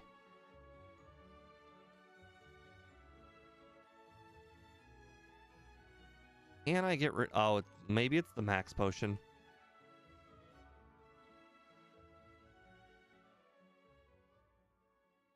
All right, I just have to beat the Machoke. If I don't beat the Machoke, I'm screwed. But let's be honest, the Machoke can't beat me. Even if it hits me with the karate chop and gets a crit. Yeah, I didn't think so. All right, Carbos for candy. Now we head to the 7th floor. Then we dig off of the 7th floor. Once we get what we need. Don't battle that guy. Got calcium. Need to use it immediately because my bag is full. Oh, we'll save a bag spot when we teach body slam momentarily. All right, Swords Dance over Mega Punch. All right, Body Slam over Slash. Dig out. Actually, no, this is the perfect spot to dig out too, because I needed to do Erica anyways. Let's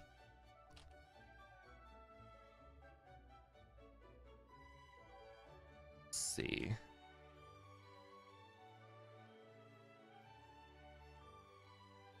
All right, right now my vitamin to dollar ratio is way too different, so we are not going to do the vitamin trip yet.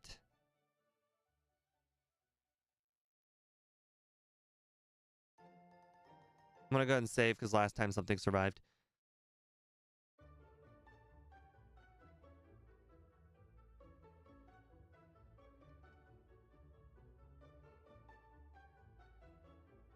Nice. All right, now I guess we're training in Koga's gym. Oh, actually, hold on. No, we're not.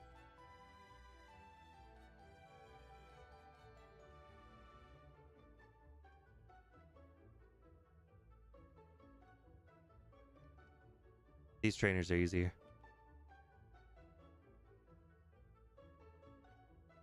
Once again.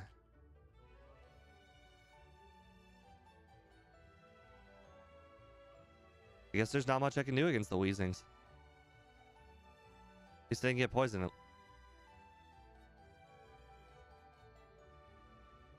Like, this guy's got fighting Pokemon, I think. Nope. Nope. Okay. Minimize. Sound. Okay. Good. Okay. This guy I ignored has a fighting Pokemon. That guy was the last. Okay. Okay. Okay, I think I have the route now for battling poison types, even though I didn't do it perfectly.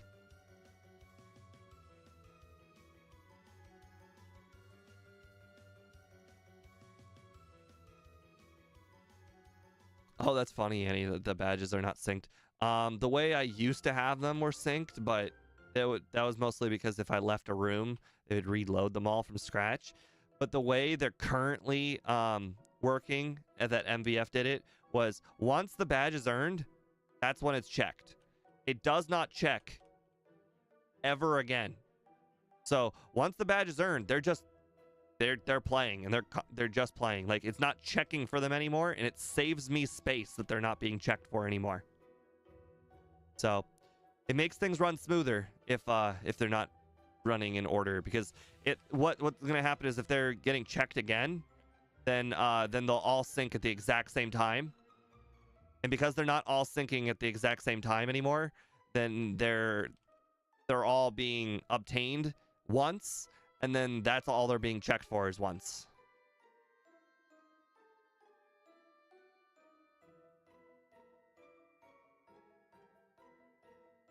It really pains me that these sand slashes keep surviving.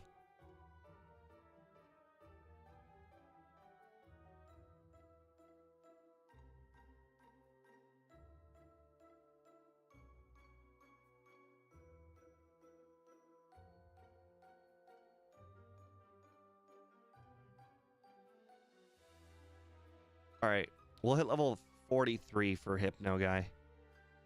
I'm not going to give Hypno Guy a second try, though, if he knocks us out.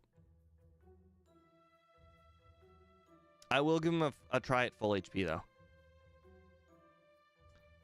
Also, we know Hypno Guy is a 3-shot, so we're going to 1 Swords Dance it to make it a 2-shot, which is still 3 turns. Just 3 turns of more consistent damage. Ouch. Why did that confusion basically do the same amount of damage as Psychic? That didn't seem right.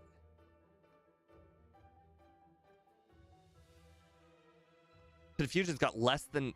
Well, it's got basically half the power of Psychic. Almost half the power. I don't think it was a crit.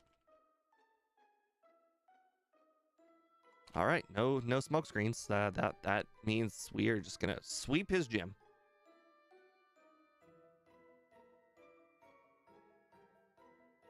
Special drop, interesting. Thank you, Annie, for looking that up. That makes perfect sense when you say it's a special drop. That literally makes complete sense. Like it actually kind of works out entirely. How it could do that much more damage.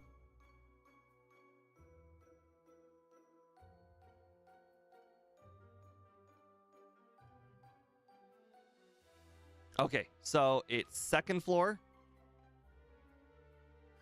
Oh. Second floor, last guy. You kind of have to get through this guy in order to get to the good guy.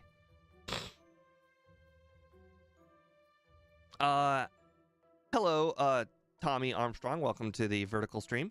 We do runs here where we play one Pokemon for the entirety of the game. We do not evolve it or anything like that. The Pokemon relies on its own strength to beat the game, and we just see how it goes. We've already played one run to its completion, and we did pretty good.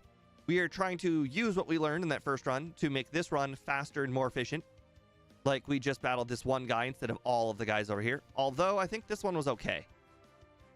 The guy on the left was very bad.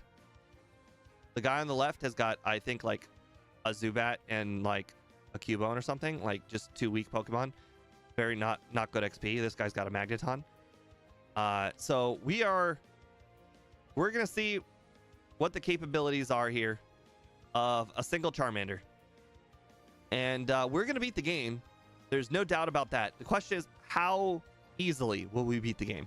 Will we beat the game because of like 3 resets, or will we beat the game with 30 resets? That's why we play the run.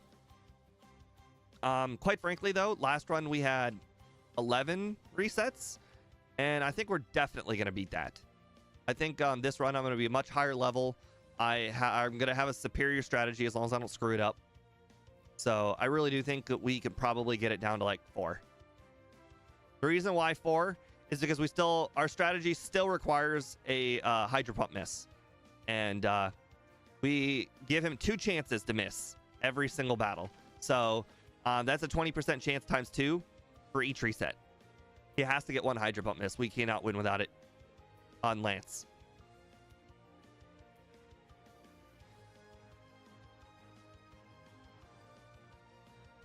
Yeah, the evolution thing, it muddies up the run. Like, right now, we're playing with Charmander. This is the Charmander run. We don't want to see what Charmander, Charmeleon, Charizard can do. We want to see what Charmander can do.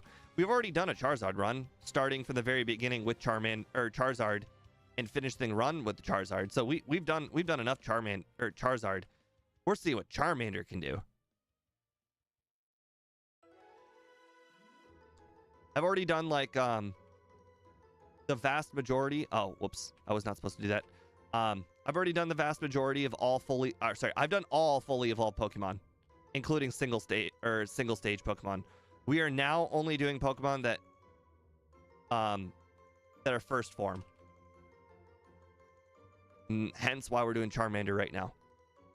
We've already done Charizard.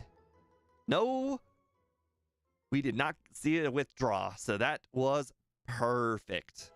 Withdraw was the only way that Blastoise was going to live. All right, thank you, John Calbro, for sticking with us for as long as you did.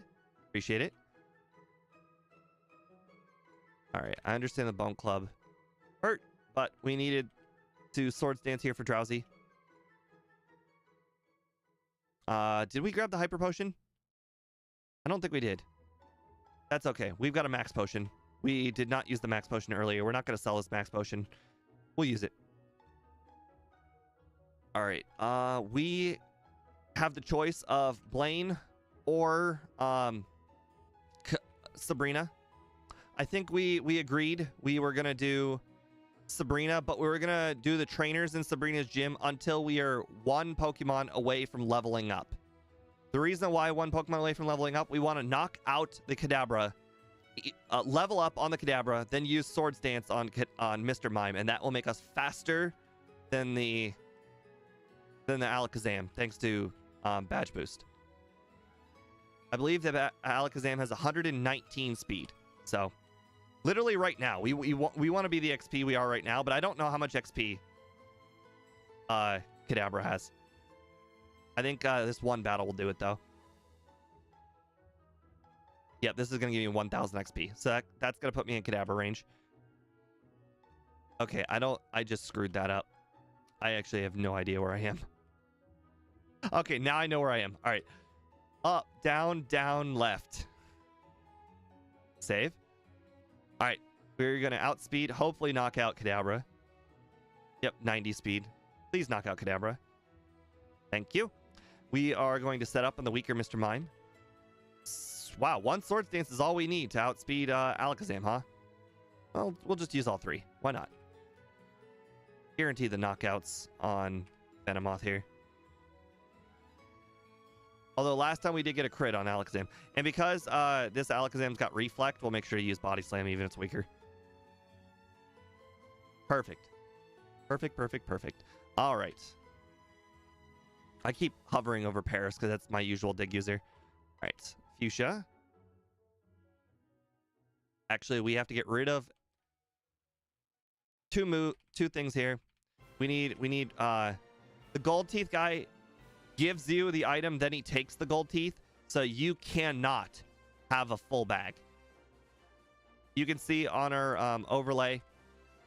Okay, where's TMO3? Where's HMO3?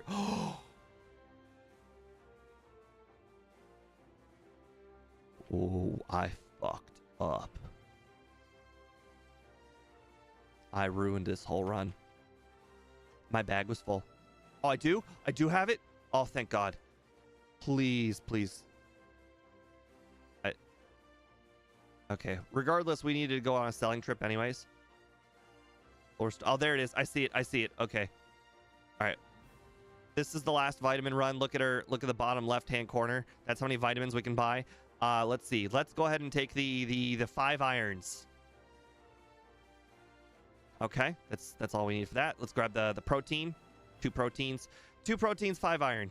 Perfect. I probably should have grabbed the 3rd protein, but quite frankly, I forgot. That's okay. All right, perfect. See, we didn't waste any time because we went somewhere we were gonna go anyways. And I did say I was gonna do that after Sabrina, so we're good. The only time I wasted was right now having to push this boulder. I forgot to push this boulder, even though I did teach strength already. So it's okay. Not a big time waste. We're good. Also, our bag problem now fixed. All right, so we don't need carbos. We don't need iron. And I guess we'll take the carbos for speed. We don't need carbos, but I guess it can't hurt to take it. It's right here. We're not the fastest Pokemon after all. We are making very good time compared to the first run. Now, of course, the post game is more difficult. There's not much we can do about it. It is what it is. We will just put ourselves in the best possible place to do that. We will be training in the entirety of Giovanni's gym. But even though we have Dig, which is super effective on these trainers Pokemon suck for XP. Either they suck for XP or they just don't have enough. Because the Ponyta trainer and the Rapidash trainer are actually good XP. The problem is they only have one Pokemon, so it's barely worth the animation time.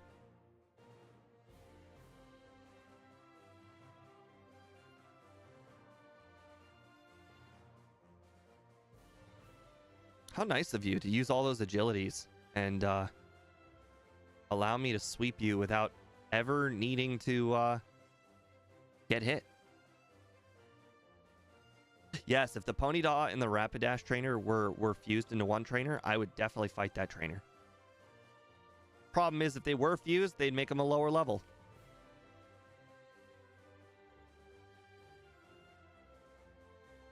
All right. So I was not a fan of the Sandshrew Dugtrio trainer. That really annoyed me last time. Okay, so whether I use Flamethrower or Dig was not going to knock out that Rhyhorn. I also don't have a healing item, so I need to be a little bit more weary of the damage I take training in here. I'm going to come back to Dugtrio guy. I understand. Ah, yes. Rhyhorn is weak to Annie. Rhyhorn is weak to Flamethrower. Right, correct. Uh-huh. This is something that Brock teaches you. Totally a fact. We all know this.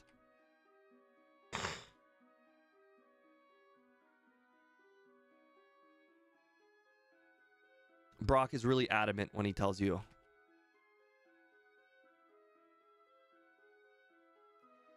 Okay. Because I am terrified of Dugtrio trainer, or Sandshrew Dugtrio trainer, I'm actually just going to straight up not battle him. I'm going to lose the sweet XP, but you know what? I needed to heal anyways.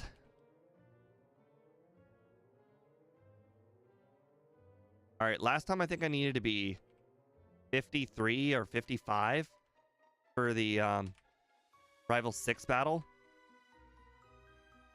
But I used 2 candies last time, so this is different.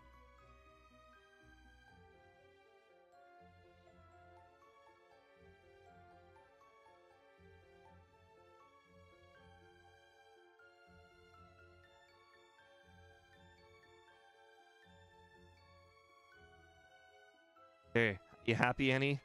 I used Flamethrower on a mole. It went very well. Could have used Body Slam, but you know, the mole really had it coming. 1400 away.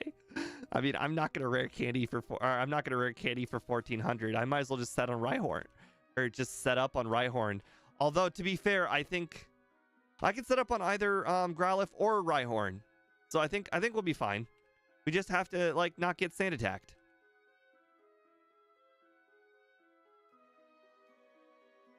Just getting past Pidgey's the hard part, or Pidgeot's the hard part. Oh, right. Doesn't have Sand Attack. Oh my god. Quick Attack crit. Oof. All right, but we leveled up.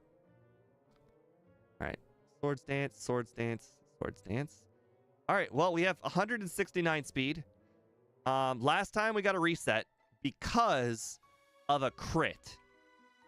So fingers crossed we don't get a crit again. Remember what I said about don't get a crit? Well, we just got one. Okay, well, that one, that was not a crit. Apparently, Body Slam was just straight up strong, not strong enough. This is a Charmander after all. Sometimes you gotta remember, even a Swords Danced up Charmander is still not the strongest.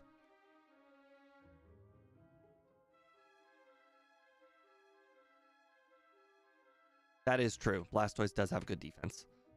Well, it has moderate defense. It doesn't have good defense. It doesn't have bad defense. It is right there, like, average. Oh, guys, we can push boulders on water.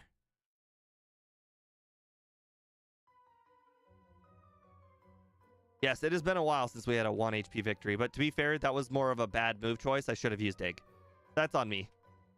Although, to be fair, if I had used Dig, there is always the chance that that it uses Withdraw. And if it uses Withdraw, then then none of it matters.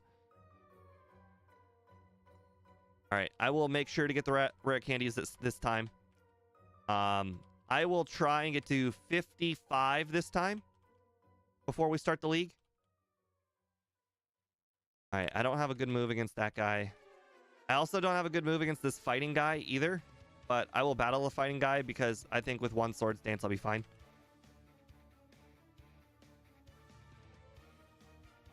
Psychic guy, I also think I'll be fine. Just one Swords Dance. Okay, well, apparently the answer was 2. That's real feels bad. I don't think I have a healing item either. 8,000 XP. Okay, so I still got 2 more trainers. I think we're fine. We'll battle this guy who has got 4 Pokemon. All right, meditate. Thank you. Wow. I think I just got a crit. Although I think the crit might do more damage than one Swords Dance. It is close. All right, we need 1,700. That is this guy with 2 Pokemon. Oh no, coins scattered everywhere. Whatever shall I do? Also, Golduck doesn't have a water move. Apparently, one Swords Dance is still quite weak. All right, 11 rare candies. We will use all of them but one. We will save the final one for Lance. The reason why I want to save the final one for Lance is I do not want to level up. I want my badge boost to stick with me for the entirety of his battle. And if I start right now the league at 65, I will be 9/10 of a level up on Lance. And I do not want that to happen. Why also use my rare candies right here? The Machoke spawn here, I think up to level 58. Or was it 48? Regardless, there are relatively high level Pokemon in here, and I don't want to get wild encounters. 48, 58, one of those two. I think it might be 48. It must be 48, because I think generally I only see them on slow level up group runs, in which I'm level like 46. Yeah, so it's probably 46 or 48.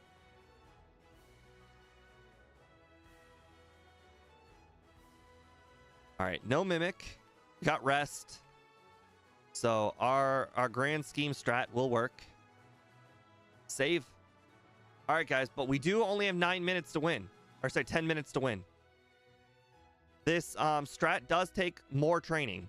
And because we did more training, it also means that we got less time to win.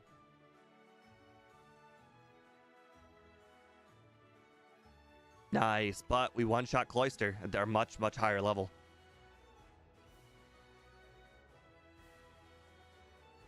Can we one-shot Lapras? That'd be crazy. We do one-shot Lapras. Wow, this is way better. All right. Full restore. Don't need more PP just yet. Still want to do the full setup, though. I understand there's always the chance I die to Rock Throw. Just kidding. Who would ever die to Rock Throw? All right, well, I see all your hardens. I raise you a Flamethrower.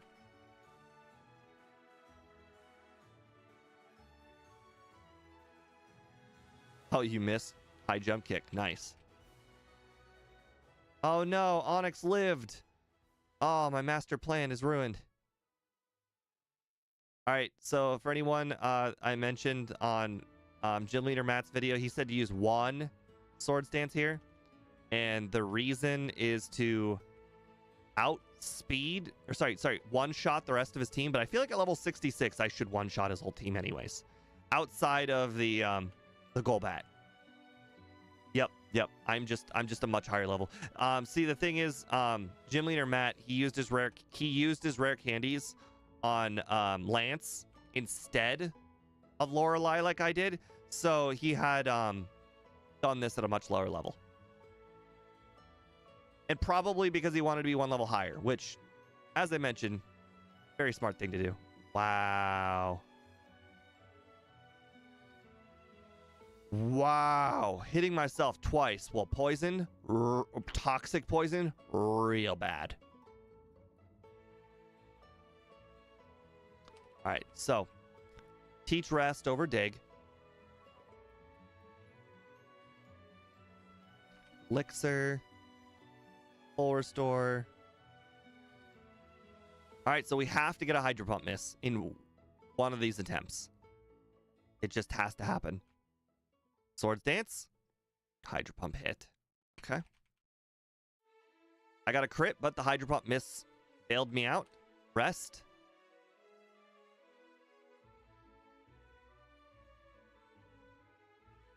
Swords Dance. Now it's gonna hit me with another Hydro Pump. I can't afford to take that hit. Swords Dance. Swords Dance. Let's go ahead and rest. And you got a slam crit. That could not have been timed better by me. Okay. Still, I could easily lose to the Aerodactyl. Take down. Okay. Actually, I could easily lose to this Dragonite too.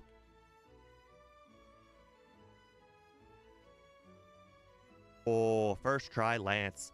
That is going to cause us to have a very good time. I also didn't use the rare candy. I guess I just won't use the candy. Because I want to heal up, or I want to badge boost on the third Pokemon. All right, so our strat was knock out this Pidgeot with Flamethrower. Just do what I can on this Alakazam. Hope it doesn't use too early of a Reflect. Literally could not be going better right now. This is literally going perfectly. Thank you for the Leers. They're very much appreciated. We are about to have a perfect Charmander run. This is unreal. Literally, the only thing that can screw us right now is a crit. Got a crit. And we badge boosted ourselves to victory. 1 hour 44 for Charmander. Charmander solo run. 1 hour. Oh my God, that's insane. I don't know how many people can beat that. Literally, you could not have scripted better luck. I even played the run well. Like walking or in the overworld well. Like, oh my God. Like, you would have to essentially cut out trainers to beat that time. Wow. Oh boy. You know, I didn't think I could beat 106, but you know what? We did it.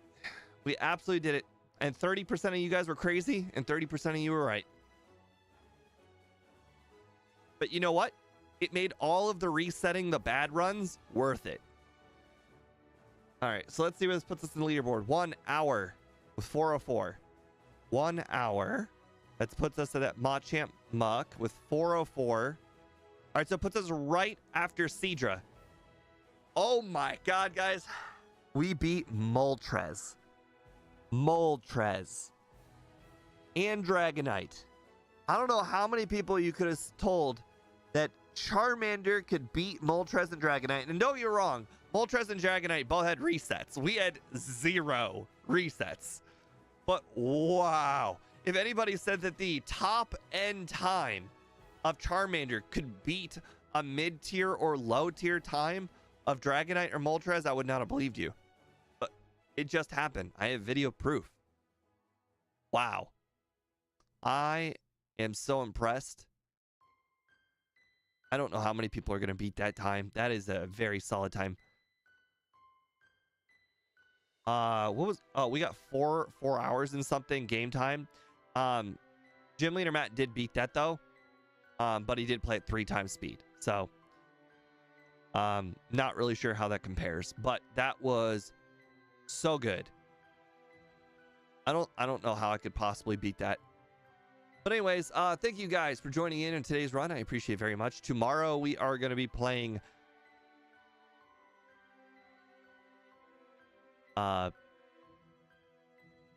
Squirtle. So that will be a run. I know Blastoise is a fantastic solo Pokemon. I imagine Squirtle will go well. Generally, moves like Surf and Blizzard are very, very good. And, you know, we'll have Withdraw. The question is, will the lower stats make a world of difference?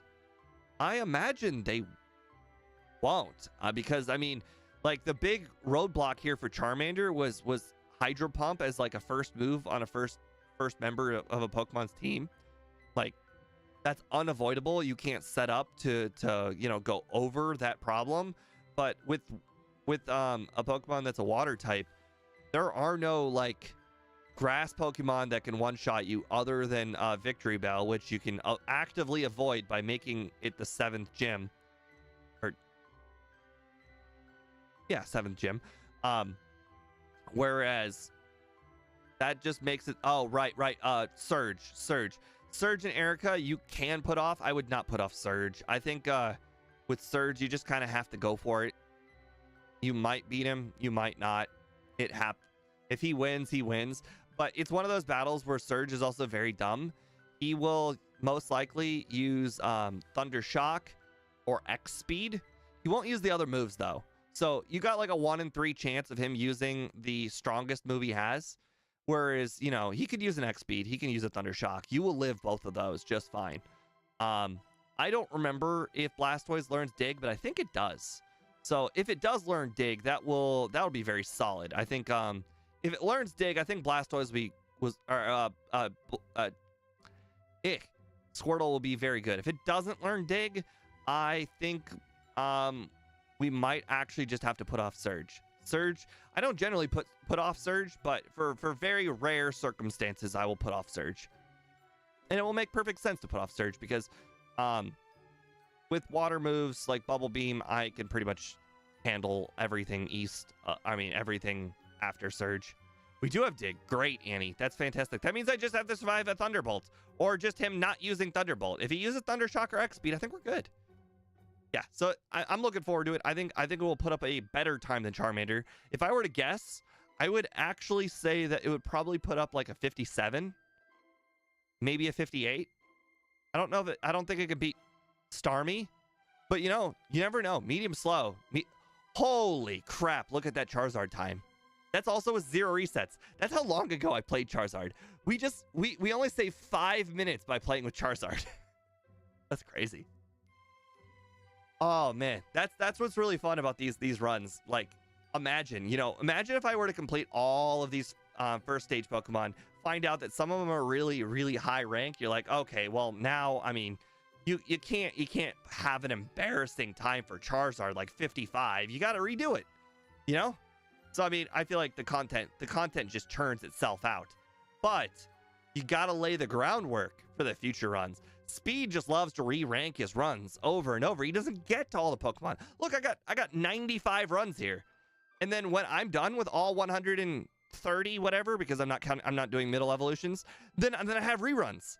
So, but I don't want to do the reruns early because then other Pokemon don't get their shot, you know? At least that's my theory, but we'll see. Have a nice night, guys. I will see you tomorrow. Goodbye.